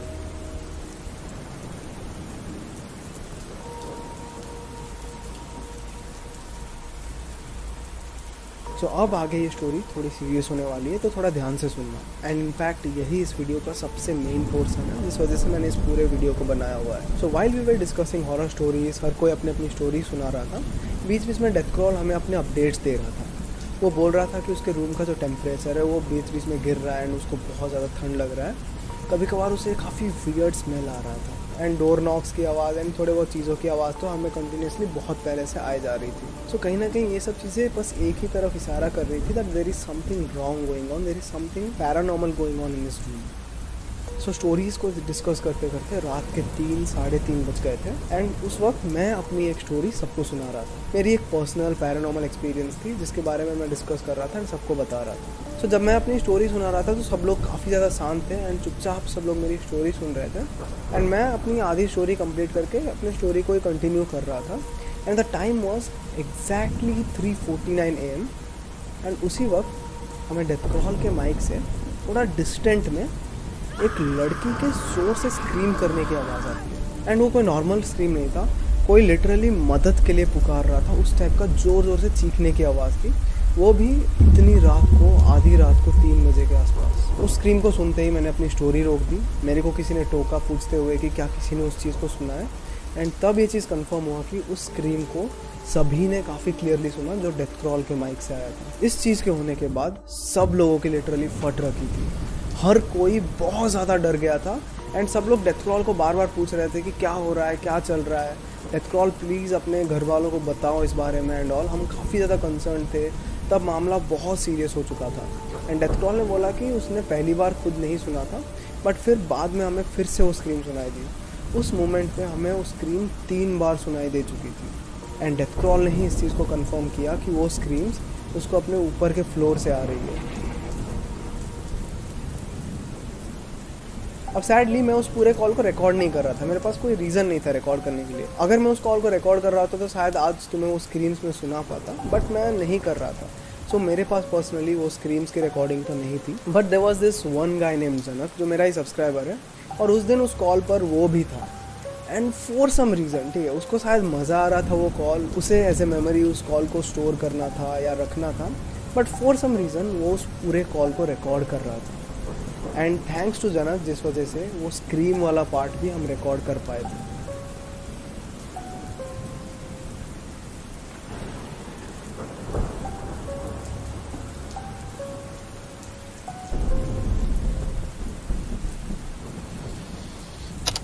तो मेरी जो नानी उनका काफ़ी उनकी डेथ जो थी वो बहुत ज़्यादा पेनफुल थी। लाइक वो लाइक 1 साल पहले डेथ के 1 साल वैसे कुछ पहले टाइम वो like did I heard or did everyone heard that? एक स्क्रीम I heard. मुझे भी सुनाई दी। कहाँ से आया वो, किसकी माइक पे? Only call. अरे कोई डरा रहा है क्या? मेरे मैं क्यों डरा हूँ? मैं बोल रहा हूँ मैं कर रहा हूँ Please don't cry. मैं नहीं कर रहा, मैं देखो मैं बोल रहा हूँ, खुद बोल रहा हूँ मैं। तो तेरे घर से आ रहा है ना, तेरे घर के पास से को नहीं सुनाई दे रहा, मैं हेडफोन लगा हुआ किसी फीमेल की चिल्लाने की आवाज आ रही है बहुत तेज थी। तो साइलेंट रखो, देखो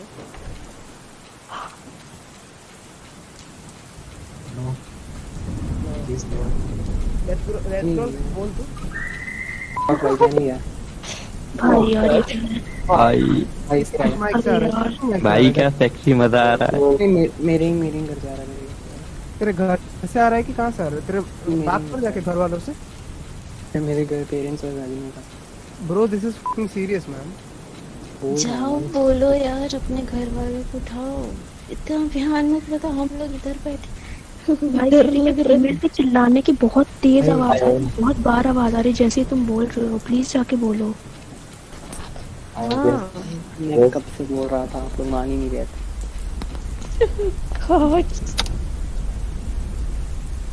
आई नो ये बहुत अजीब है, आई नो इस पे बिलीव करना भी बहुत मुश्किल है, बट अगर तुम्हें मेरे पे थोड़ा सा भी भरोसा है देन प्लीज़ बिलीव मी। मैंने इसको एडिट करके नहीं डाला है, दिस इज़ नॉट एडिटेड, ये कोई झूठी कहानी नहीं है। उस दिन मैं उस कॉल पे था, हम सब वहाँ पे थे एंड हमारे लिटरली आंखों के सामने उसी कॉल पे ये चीज़ हुई थी।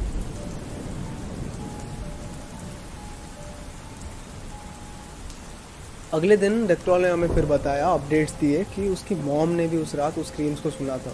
इवन उन्होंने इस बारे में डिस्कस भी करा, थोड़ा सीरियस हुए उसके घर वाले कि क्या कुछ अजीब चल रहा है एक्चुअली उनके घर में, एंड ये सब अपडेट्स हमें डेथ क्रॉल देने लगा। अब डेथ क्रॉल के घर में ना चीज़ें और भी ज़्यादा फ्रीक्वेंटली होने लगी थी। तुम्हें याद होगा मैंने बोला था डेथ क्रॉल ने एक शैडो फिगर को देखा था, तो अब डेथ क्रॉल को वो फिगर उसके रूम में दिखने लगा था, जो फिगर उसको ऊपर के फ्लोर में दिख रहा था। इवन एक रात को डेथ क्रॉल अपने बेड पे सोया हुआ था जब उसे एक बहुत ही बुरा नाइटमेयर आया एंड एक स्लीप पैरालिसिस टाइप उसके साथ कुछ हुआ जब एक ब्लैक फिगर उस पर अटैक करने की कोशिश कर रहा है एंड उसको हार्म करने की कोशिश कर रहा है। जब ऐसा कुछ हुआ तो वो ऑब्वियसली बहुत ज़्यादा डरा होगा रात में, बट जब सुबह हुई तो उसे एक रिलीफ मिला कि चलो सपना था, शायद कोई बैड नाइटमेयर था एंड ऑल। बट फिर वो चेक करता है सुबह मिरर में कि उसके पीठ में ना एक्चुअली दर्द हो रहा था थोड़ा थोड़ा। तो वो जाके जब चेक करता है मिरर में तो उसके पीठ पे लिटरली काफ़ी क्लियर स्क्रैचेस थे, एज इफ किसी के तेज़ तेज़ नाखून से किसी ने लिटरली स्क्रैच कर रखा उसके पीठ को, वैसे स्क्रैच मार्क्स थे उसके पीठ पे। डेथ क्रॉल को अभी पूरा भरोसा था कि उसके घर पे, स्पेशली उसके रूम के आसपास कोई बैड ओमन है या फिर कोई नेगेटिव स्पिरिट है, कोई इविल स्पिरिट भी हो सकता है जिसका साया है। तो उसने अपने घर वालों के साथ काफ़ी सीरियसली बात करी इस बारे में। तो डेथ क्रॉल के फैमिली को भी उन सब चीज़ों पे थोड़ा थोड़ा बिलीव होने लगा एंड एट लास्ट उन्होंने एक तांत्रिक को बुलाया ताकि वो अपने घर की क्लींजिंग कर सके एंड प्रॉपरली एक पूजा पाठ किया गया। इवन उस तांत्रिक ने उनके घर को प्रॉपरली क्लीन करने के बाद ये बोला कि कोई एक बैड स्पिरिट थी, एक बहुत ही पावरफुल एंड बुरी स्पिरिट थी जो बाहर से उनके घर में आ गई थी। उस तांत्रिक ने डेथ क्रॉल को एक सुरक्षा कवच जैसा कुछ दिया जो उसको प्रोटेक्ट करेगा बाकी के स्पिरिट से एंड उसको कुछ दिनों के लिए सेफ रखेगा जब तक चीज़ें कम्प्लीटली ठीक नहीं हो जाती। So there is another sad and shocking update to this story. जो वाइफ थी जो अपने घर पे चली गई थी मदर के साथ, तो वो तो उस आदमी से बच के चली गई थी एंड वो कम्प्लीटली सेफ भी थी घर पे। बट एक दिन उसका मिस्टीरियसली एक अननेचुरल डेथ हो जाता है। इस बारे में मुझे अभी बहुत रिसेंटली पता चला, जब मैं इस वीडियो पे काम कर रहा था तभी मेरे को किसी ने बताया, डेथ क्रॉल के थ्रू ही उसे अपडेट मिला कि वो जो वाइफ थी उसका भी डेथ हो गया एंड उसका डेथ ना बहुत मिस्टीरियस एंड अननेचुरल था। तो कहीं ना कहीं लोग ऐसा मानने लगे कि शायद उस आदमी के स्पिरिट के वजह से वैसा कुछ हुआ है, क्योंकि कोई साफ साफ रीज़न पता नहीं था उसके डेथ का।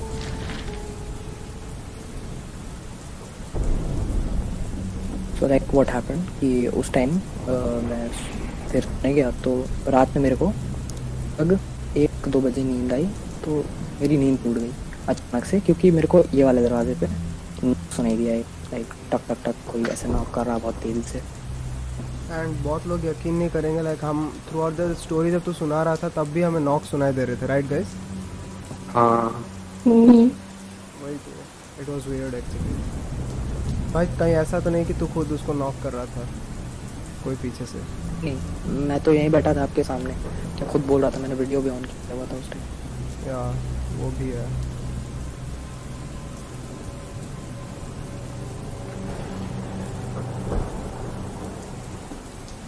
जब पुलिस इन्वेस्टिगेशन के दौरान उस आदमी के फ़ोन को इन्वेस्टिगेट कर रहे थे, उस हस्बैंड के फ़ोन को, तो उससे रिवील हुआ कि वो एक्चुअली एक बहुत ही बुरा, बहुत ही बड़ा क्रिमिनल है जो ह्यूमन ट्रैफिकिंग में इन्वॉल्व था। वो लड़कियों को फंसा के उनसे शादी करके फिर उनको टॉर्चर करता था, ऐसी चीज़ें करता था। एंड थैंक गॉड उसका केस वहीं पे ख़त्म होता है, वरना पता नहीं वो आगे क्या क्या चीज़ें करता है। थैंक्स टू जनक, जिसके वजह से वो कॉल रिकॉर्डिंग रिकॉर्ड हो पाया, वो वॉइस चैट, एंड जिस वजह से वो स्क्रीन्स में तुम्हें सुना पाया। And very very special thanks and more power to death crawl, जिसने इतने टफ सिचुएशन को टैकल किया एंड हमारे साथ वो पूरी स्टोरी शेयर करी। कि ये जो पूरा किस्सा है ये आज से करीबन 10 दिन पहले से शुरू हुआ है। 10 दिन पहले से मैरी के घर में मैरी, उसकी छोटी बहन लीसा और उसके डैड रहते थे। मैरी की जो मॉम है उन्होंने डैड से डिवोर्स कर लिया एंड फ़िलहाल वो किसी और के साथ रिलेशनशिप में। तो जब से डिवोर्स हुआ है तब से जो मैरी के डैड है वो काफ़ी डिप्रेशन में चले गए थे, काफ़ी शांत रहने लग गए थे, अपने में ही खोए रहते थे। मतलब जो पूरा बिहेवियर था वो पूरा चेंज हो गया था। डिवोर्स से पहले जो मैरी के डैड थे वो बहुत लविंग थे, बहुत केयरिंग थे, बहुत हंसते रहते थे, खेलते रहते थे, हमेशा कहीं ना कहीं घूमने जाते रहते थे। बट डिवोर्स के बाद वो सब बदल चुका था। अब मैरी इंसिस्ट करती है, अपने डैड को बोलती है कि डैड कहीं घूमने चलते हैं, कुछ प्लान आउट करते हैं, बाहर चलते हैं, ताकि कुछ एक चेंज आए लाइफ में सबकी। क्योंकि काफ़ी टाइम से हम कहीं घूमने ही नहीं गए, काफ़ी टाइम से हमने कुछ अच्छा एक्सपीरियंस नहीं किया, तो अच्छा रहेगा। और ये चीज़ ये काफ़ी टाइम से बोलते जा रहे थे, मतलब जो डैड को। बट डैड हमेशा बिजी रहते थे, हमेशा बहाने देते थे कि नहीं आज नहीं, कभी और। एंड फाइनली 10 दिन पहले जो मैरी के डैड होते हैं वो मैरी के पास आते हैं और बोलते हैं कि बेटा चलते हैं कहीं घूमने चलते हैं, मैंने एक अच्छी सी जगह देखी, हम वहाँ चलेंगे, ठीक है। मैरी बहुत खुश है, लीसा बहुत खुश है एंड डैड बोलते हैं कि हम जाएंगे, हम 1 हफ्ते का हमारा टूर होगा, ठीक है। बोलते ठीक है, कहाँ चलना है? तो सरप्राइजिंगली जो मैरी के डैड होते हैं उन्होंने पहले ही मतलब पूरा बुक कर लिया होता है, उन्होंने पहले ही ढूंढ लिया सब कुछ, इन दोनों को बिना बताइए, इनके लिए एक सरप्राइज़ था। तो मैरी के डैड ने एक बहुत प्यारा सा ब्यूटीफुल सा हाउस था वो बुक करा था, जो उसके बाहर बहुत बड़ा लॉन था और फॉरेस्ट के बीच में था वो एकदम, मतलब एक शांत सी जगह जहाँ आप पूरी दुनिया से मतलब कट जाते हो, अपना वहाँ पे अलोन टाइम स्पेंड कर सकते हो, वहाँ पे अच्छी मेमोरीज बना सकते हो, और वहाँ पे काफ़ी अच्छी अच्छी चीज़ें थी देखने के लिए। तो तीनों को ही अच्छा लगता है, और इन तीनों को ही इस टाइप का नेचर, मतलब नेचर से जुड़ना ज़्यादा अच्छा लगता था, इंस्टेड ऑफ कि कहीं क्लबिंग जाएँ, पार्टीज़ करें। इन सबसे अच्छा था कि हम कहीं ऐसी जगह जाएँ जहाँ पे सिर्फ हम लोग हो, हम अपना टाइम स्पेंड करें। तो ये तीनों इस टाइप के लोग थे, तो तीनों को काफ़ी अच्छा लगता है। ठीक है, अब 10 दिन पहले इनकी ये जर्नी शुरू होती है। करीबन 4 घंटे की ड्राइव होती है। उसके बाद ये लोग वहाँ पहुँच जाते हैं। ड्राइव करते वक्त जो ये एरिया देख रहे होते हैं, तो ये देखते हैं कि जो एरिया होता है वो बहुत खुला होता है, काफ़ी बड़े बड़े घर होते हैं वहाँ पे, लेकिन काफ़ी दूर दूर होते हैं। अगर एक घर यहाँ पे है तो काफ़ी आगे जाकर दूसरा घर आएगा। वेल, ये इस सोसाइटी को जब पूरा पास करते हैं तब ये बीच में जाते हैं, मतलब फॉरेस्ट चालू हो जाता है, वो उसके अंदर जाते हैं। और फॉरेस्ट के एक बीच में एक बड़ा सा घर होता है, आलीशान सा, बहुत प्यारा सुंदर सा। उसके आसपास कुछ भी नहीं होता, लाइक कोई घर नहीं है, कुछ नहीं है, सिर्फ पेड़ है, और एक बड़ा सा गार्डन है जहाँ पे तुम जाके खेल सकते हो, अपना टाइम स्पेंड कर सकते हो। तो ओवरऑल ये बहुत ब्यूटीफुल था। तीनों बहुत एक्साइटेड थे, और तीनों जाते हैं घर के अंदर, एंटर करते हैं। घर बहुत आलीशान लगता है, सबको बहुत प्यारा लगता है। मैरी बहुत खुश है, लीसा बहुत खुश है, और डैड भी पहली बार, मतलब काफ़ी टाइम बाद हंस रहे हैं, अच्छे से एक्साइटेड है, दिख रहा था उन्हें। तो तीनों एक दूसरे के लिए बहुत खुश थे। ठीक है, अब ये वहाँ जाते हैं और फ्रेशन अप होते हैं, फिर ऐसे ही बैठे हुए हैं और बातें कर रहे हैं। डैड बोलते हैं कि लीसा बताओ, काफ़ी टाइम से हमने अच्छे से बातें नहीं करी, काफ़ी टाइम से हमने अपना टाइम स्पेंड नहीं करा, तो आज मैं बस चाहता हूँ कि मैं पूछूं तुमसे, तुम्हारी ज़िंदगी में क्या चल रहा है, क्या चल रहा है तुम सबके साथ, तुम बताओ। वेल, ये जब कन्वर्सेशन हो रही थी तो मैरी काफ़ी ज़्यादा मतलब इमोशनल हो गई थी, क्योंकि काफ़ी टाइम बाद डैड अब इंटरेस्ट दिखा रहे थे इनकी लाइफ में। वरना अभी तक मतलब डिवोर्स के बाद तो वो पूछते भी नहीं थे, वो बस आते थे, वो खाना खाते थे, चले जाते थे, आते थे, दारू पीते थे, पड़े रहते थे। मतलब उनकी लाइफ बहुत मिजरेबल सी हो गई थी। बट फाइनली अब वो मूव ऑन कर रहे हैं। अब दिख रहा था इन दोनों को कि अब वो ठीक हो रहे हैं, तो इन दोनों के लिए भी ये बहुत अच्छी बात थी। और ऐसे करते करते रात हो जाती है, और पहला जो दिन होता है वो ऐसे ही निकल जाता है, काफ़ी अच्छे से, काफ़ी अच्छा टाइमिंग सबने स्पेंड होता है, काफ़ी फ़ोटोज़ खींची होती है एक दूसरे के साथ। अब आता है दूसरा दिन, जब ये सब शुरू होता है। दूसरे दिन की मॉर्निंग के करीब 5 या 5:30 बज रहे होते हैं, और तब मैरी की ऐसे आँख खुल जाती है।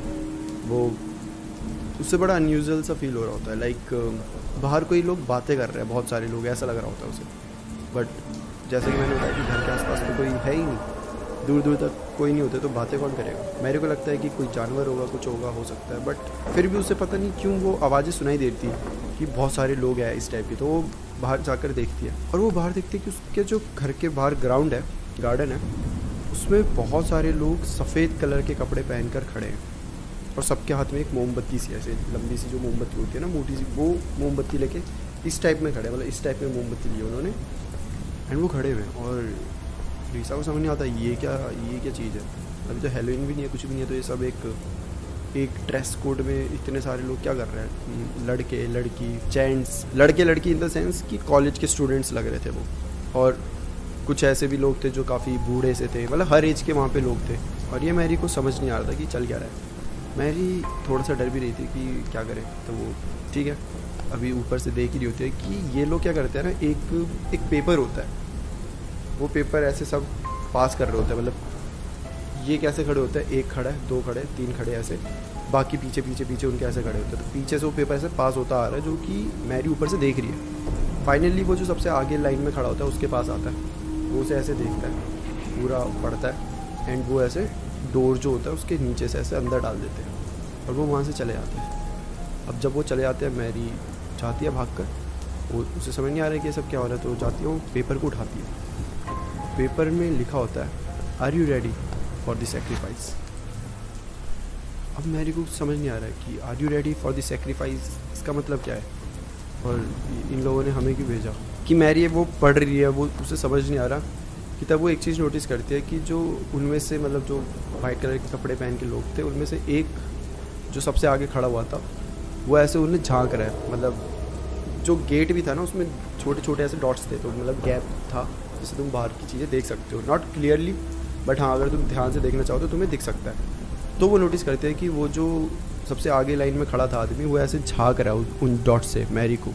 मैरी बहुत ज़्यादा डर जाती है वो देख के। मैरी वहाँ से भाग जाती है और अपने डैड के पास जाती है। डैड उठाती है सबको, तो डैड को बोलते हैं कि ये ऐसा हुआ, कुछ लोग आए थे अजीब से ड्रेस कोड में, अजीब सा सफ़ेद कलर का उन्होंने पहना हुआ था, मोमबत्तियाँ पकड़ी हुई थी और उन्होंने ये दिया है, are you ready for sacrifice. इसका मतलब क्या है? डैड को समझ नहीं आ रहा इसका मतलब क्या हो सकता है। कुछ मतलब बहुत दिमाग चलाने के बाद भी नहीं समझ नहीं आया। ये लोग बाहर जाते हैं, डैड बाहर जाते हैं, थोड़ा आगे पीछे देखते हैं कि क्या पता वो लोग मिल जाए तो उनसे बात करके पूछ ले, बट ऐसा कुछ नहीं होता, सब गायब हो होता है एकदम से। मतलब एकदम से तो नहीं कह सकते, 15-20 मिनट हो गए होंगे इन सब चीज़ों को, तो कुछ नहीं मिलता। तो डैड बोलते कोई बात नहीं, इग्नोर करो, हम नई जगह आए हैं, हमें नहीं पता यहाँ के लोग कैसे, हमें नहीं पता वो लोग यहाँ पे कैसे बिहेव करते हैं, किस टाइप से रहते हैं, तो हमें कुछ नहीं पता, तो कोई बात नहीं, हम अपना पीसफुली रहेंगे, दूसरों के काम में टांगे नहीं अड़ाएंगे तो वो हमें परेशान नहीं करेंगे, सिंपल सी बात है। तो ठीक है, ये लोग ऐसे ही पेपर को साइड रख के वापस अपना काम चालू कर देते हैं। डैड ने एक्चुअली छुट्टी नहीं ली होती, उनका वर्क फ्रॉम होम होता है, तो वो जाते हैं लैपटॉप पे अपना काम कर रहे हैं। यहाँ लीसा और मैरी खेल रहे हैं अपना, यहाँ वहाँ इतना बड़ा घर है तो अलग अलग रूम में जा रहे हैं, एक्सप्लोर कर रहे हैं, वहाँ पे बहुत सारी चीज़ें रखी हुई है, उनके साथ खेल रहे हैं। और ऐसे करते करते शाम हो जाती है। अब शाम को क्या होता है, लीसा और मैरी सोचता है यार घर में बोर हो गए खेल के, गार्डन में चलते हैं, गार्डन में खेलेंगे। ऐसे ही होता है, ये लोग गार्डन में जाते हैं, वहाँ नॉर्मल बैडमिंटन टाइप खेल रहे हैं, ठीक है। अब ये ऐसे ग्राउंड में खेल रहे हैं, ठीक है, बैडमिंटन खेल लिया, अब ये बोर हो चुके हैं उससे भी, एक ही स्पोर्ट की तरह खेले, तो अब ये नॉर्मली ऐसे यहाँ वहाँ टहल रहे हैं, चल रहे हैं। तो मैरी और लीसा चलते चलते थोड़ी सी जंगल के अंदर की साइड चले गए होते हैं, मतलब गार्डन से बाहर आके जंगल के अंदर की साइड, यही एक्सप्लोर करने के लिए। वहाँ पे अलग अलग टाइप के पेड़ थे, अलग अलग टाइप की चीज़ें थी, तो वो बस वो देख रहे थे वहाँ की ब्यूटी, वो मतलब बस वो इतनी सुंदर चीज़ें थी कि उनका मन कर रहा था कि बस चलते जाएँ, देखते जाएँ। और चलते चलते वो थोड़ी सी आगे आ चुके थे कि तब वहाँ पर फिर एक गाड़ी आती है जिसमें वापस से वाइट कलर के वो लोग बैठे होते हैं, 2 या 3 होते हैं। वो जैसे ही वहाँ आते हैं वो एकदम से लीसा को उठा देते हैं, मतलब लीसा और मैरी जा रहे हैं। अच्छा, लीसा की एज मैंने आपको नहीं बताई, लीसा की एज करीबन 12 या 13 है, और वहीं जो मैरी है वो 17 या 18 की है। ये चीज़ रेडिट पर एग्जैक्टली मेंशन नहीं करी है, बट उन्होंने थोड़ा आइडिया दे दिया था। तो वो जो 12-13 साल की लीसा होती है, वो गाड़ी आती है और वो एकदम से उसे उठा लेती है और चली जाती है। मतलब ये सब चीज़ें मैरी के सामने हो रही है और मैरी को समझ नहीं आया वो रिएक्ट कैसे करे। मैरी इस साइड मैरी मतलब इधर चल रही है और उसके इस साइड लीसा चल रही है। यहीं से गाड़ी आई, उन्होंने एकदम से उसे ऐसे उठाया और वो चली गई, सीधा चली गई, और मैरी बस ऐसे खड़ी है। मैरी को समझ नहीं आ रहा है, मैरी ने थोड़ा चिल्लाया, मैरी भागी उस कार के पीछे, बट कार की स्पीड ऑब्वियसली बहुत ज़्यादा तेज़ थी, तो मैरी नहीं कर सकती थी उन्हें कैच। मैरी भाग के फिर अपने घर जाती है और रोने लग जाती है, वो बहुत रो रही है। डैड पूछे क्या हुआ, लीसा कहाँ है, क्या हो गया बताओ। मैरी बहुत रोते रोते बता रही है कि लीसा को ले गए। कौन ले गए? वो जो सुबह आए थे वो लीसा को ले गए, वो गाड़ी से आए। मैरी समझा नहीं पा रही, बट डैड को समझ आ गया कि लीसा को ले गए हैं, लीसा को किडनैप कर लिया गया है। अब डैड को समझ नहीं आ रहा क्या करे। डैड यहाँ मैरी रोए जा रही है, मैरी को बोलते तुम रुको, घर में रुको, और डैड थोड़ी सी बाहर जाते हैं, गार्डन साइड जाते हैं। वो हर जगह वो चिल्ला रहे हैं लीसा, कोई नहीं सुन रहा। वो हर जगह चेकआउट कर रहे हैं, बट कुछ नहीं दिख रहा। अब डैड बोलते हैं कि हमें पुलिस स्टेशन जाना पड़ेगा, वहाँ पर जाके हमें ये पूरी कंप्लेंट लिखवानी पड़ेगी, ठीक है। तो अब ये दोनों अपनी कार में बैठते हैं और डैड पुलिस स्टेशन जाते हैं। पुलिस स्टेशन में जब जाते हैं और पुलिस के पास पहुँचते हैं, तो वो पूरा बताता है कि हम यहाँ आए थे, हम यहाँ मतलब 1 दिन पहले आए थे, और सुबह ये सारा ग्रुप हमारे पास आया था, और अब लीसा गायब है। जैसे ही वो पूछते हैं कि कौन सा ग्रुप आया था आपके घर, ये बोलते हैं कि हमें नहीं पता, बस सफ़ेद रंग के उन्होंने कपड़े पहने हुए थे, और एक लेटर कुछ दिया था उन्होंने, लाइक सेक्रीफाइस से रिलेटेड कुछ, are you ready for sacrifice करके। पुलिस एकदम से चौंक जाती है कि आर यू श्योर कि ये ऐसा कुछ हुआ है? हाँ ऐसा हुआ है भाई, हमें सुबह आया, हमारी बच्ची गायब है। पुलिस थोड़ा सा एक दूसरे को देखती है जब उन्हें ये पता चलता है कि कोई सफ़ेद रंग का, मतलब सफ़ेद कलर के कपड़े पहन के कोई ग्रुप ऐसा घूम रहा है। वो एक दूसरे से इशारा करते हैं और उनके चेहरे में अचानक से थोड़ा सा खौफ दिख रहा है। इन्हें समझ नहीं आ रहा है, ये बोल रहा है कि भाई क्या हो गया, कुछ बताओगे आप। तब पुलिस बताती है कि आप अकेले नहीं हो जिनके साथ ऐसा हुआ है और जो यहाँ पे रिपोर्ट लिखवाने आए हैं। आपसे पहले भी कुछ पेरेंट्स आए हैं जिनके बच्चे गायब हो गए, और सब ने एक ही चीज़ मेंशन करी है कि ये एक ग्रुप है जो सफ़ेद कलर के कपड़े पहनते हैं और ये बच्चे ले जाते हैं। और ये ऐसे चोरी नहीं करते, ये पहले आके काइंड ऑफ अ वार्निंग देते हैं कि मतलब यही सेक्रीफाइस वाला अलग अलग मैसेज ऐसे देते हैं पेरेंट्स को, और फिर बच्चे गायब हो जाते हैं। तो ये क्यों हो रहा है पुलिस को भी नहीं पता, और पुलिस भी डर रही है क्योंकि कोई भी हाथ नहीं आ रहा है पुलिस के, और ये केस बढ़ते जा रहे हैं। तो पुलिस को भी समझ नहीं आ रहा है हो क्या रहा है, ये एकदम से इस टाउन में क्या होने लग गया है। अब यहाँ पे मैरी के डैड और डर गया कि अगर ये चीज़ पहले भी हो चुकी है हमसे पहले, और अगर अभी तक पकड़ी नहीं गई है, इसका मतलब है कि हमारी लीसा भी आपको नहीं मिलेगी। पुलिस के पास कुछ जवाब ही नहीं है, मतलब क्या ही बोले। पुलिस बोल रही है कि हम अपनी पूरी कोशिश करेंगे ढूंढने की, आप प्लीज़ चिंता मत करें। बट ऑब्वियसली एक बाप को कैसे चिंता नहीं होगी जब उसकी बेटी ऐसे किडनैप कर दी जाएगी। मैरी बहुत रो रही है, मैरी के डैड बहुत रो रहे हैं, समझ नहीं आ रहा दोनों को क्या करें। एक ऐसे टाउन में आ गए जहाँ को उन्हें कुछ पता नहीं है, ना उनके कोई फ्रेंड्स हैं, ना उनको वहाँ के जगहों का पता है, ना कुछ भी नहीं, मतलब कोई आइडिया ही नहीं है। वहाँ पे उनकी बेटी को ऐसे किडनैप कर लिया गया है, क्यों, किस लिए, किसने, कुछ भी आइडिया नहीं। इस दिन से लेकर अगले 5 दिन तक जो मैरी के डैड होते हैं वो मैरी को लेकर गाड़ी में ही भटक रहे हैं, मतलब सुबह शाम रात 5 के 5 दिन वो गाड़ी में ही भटक रहे हैं, कभी यहाँ कभी वहाँ, इस होप में कि शायद लीसा मिल जाए। लिटरली उन्होंने उस टाउन को 3 या 4 बार छान दिया है, हर जगह हर कोना उन्होंने कुछ नहीं छोड़ा, बट स्टिल लीसा का कोई अता पता नहीं था। थोड़ी सी यहाँ वहाँ बात करने के बाद मैरी को ये चीज़ समझ आती है कि यहाँ कोई तो कल्ट है, कुछ कल्ट है जो अभी बना है, लाइक विद इन 1 मंथ ये पूरा कल्ट बना है। शुरुआत एक आदमी से हुई थी, सिर्फ एक आदमी से, जो कि बाहर से आया था, मतलब इस टाउन का नहीं था, वो बाहर से आता है और इन्हें कुछ तो सबको पट्टियाँ बढ़ाता है, कुछ बोलता है, जो कि मतलब वो ब्रेन वॉश कर देता है सबका, और सब उसके कल्ट को ज्वाइन करने लग जाते हैं धीरे धीरे। और जैसे जैसे कल्ट बड़ा हो रहा होता है बच्चे गायब होने लग जाते हैं, बच्चे क्या, बहुत सारी चीज़ें, औरतें, बच्चे, इनफैक्ट कुछ बड़े लोग भी गायब हुए होते हैं, किसी को समझ नहीं आ रहा हो तो चल ही आ रहा है। 5 दिन के बाद जब ये पूरे थक हार जाते हैं तो ये वापस अपने घर की तरफ चले जाते हैं। इन्हें कुछ समझ नहीं आ रहा होता क्या करें, कहाँ जाएँ, लीसा को कहाँ ढूंढें। एक होप तो होती है मन में कि शायद मिल जाए, बट होप से ज़्यादा शायद इन्हें भी अब समझ आ गया होता है कि अब लीसा कभी हमारे पास नहीं आ पाएगी, शायद हमने हमेशा के लिए लीसा को खो दिया। और जो डैड होते हैं वो और डिप्रेशन में चले जाते हैं, वो बहुत रोते हैं, बहुत ज़्यादा रोते हैं। अब ये लोग वापस अपने घर आ गए, वहाँ से जो मैरी की मॉम थी वो भी आ जाती है, वो बहुत सुना दिया डैड को कि तुम्हारी वजह से मेरी बेटी चली गई, तुमने ये क्या करा मेरी बेटी के साथ, मैं मैरी को साथ ले जाऊँगी, मैरी चलो मेरे साथ। मॉम बस बोले जा रही है कि चलो चलो चलो मेरे साथ, लेकिन मैरी मना कर देती है। मैरी बोलती है कि इस टाइम मेरा डैड के साथ रहना ज़्यादा ज़रूरी है, उन्हें मेरी ज़्यादा ज़रूरत है। ठीक है, ये बहुत कन्विंस करने की कोशिश करती है मैरी को उसकी मम्मी, नहीं तुम सही नहीं हो, तुम मेरे साथ चलो। मैरी नहीं मानती। मैरी की मम्मी बहुत बोलती थी, ये आदमी सही नहीं है, इसके साथ मत रहो, मैं बता रही तुम्हें, इसने लीसा को खो दिया, तुम्हें भी खो देगा, प्लीज़ चलो चलो। मैरी नहीं मानती, मैरी बोलते नहीं। ठीक है, अब मम्मी वापस घर जा चुकी है, रात हो गई है, डैड वही फिर से उनकी वही हालत हो गया, वही दारू पी रहे हैं, पड़े हुए हैं, वापस से डिप्रेशन में जा चुके हैं, और इस बार तो उनकी हालत और ज़्यादा ख़राब लग रही है। बट मैरी भी कुछ बोल नहीं सकती, क्योंकि मैरी को समझ आ रहा है कि करे भी तो करेगा, क्या बोलूँ मैं डैड को कि कुछ नहीं, सब ठीक हो जाएगा, लीसा अब नहीं आएगी, सब कुछ ठीक हो जाएगा। बट कुछ समझ नहीं आ रहा मैरी को।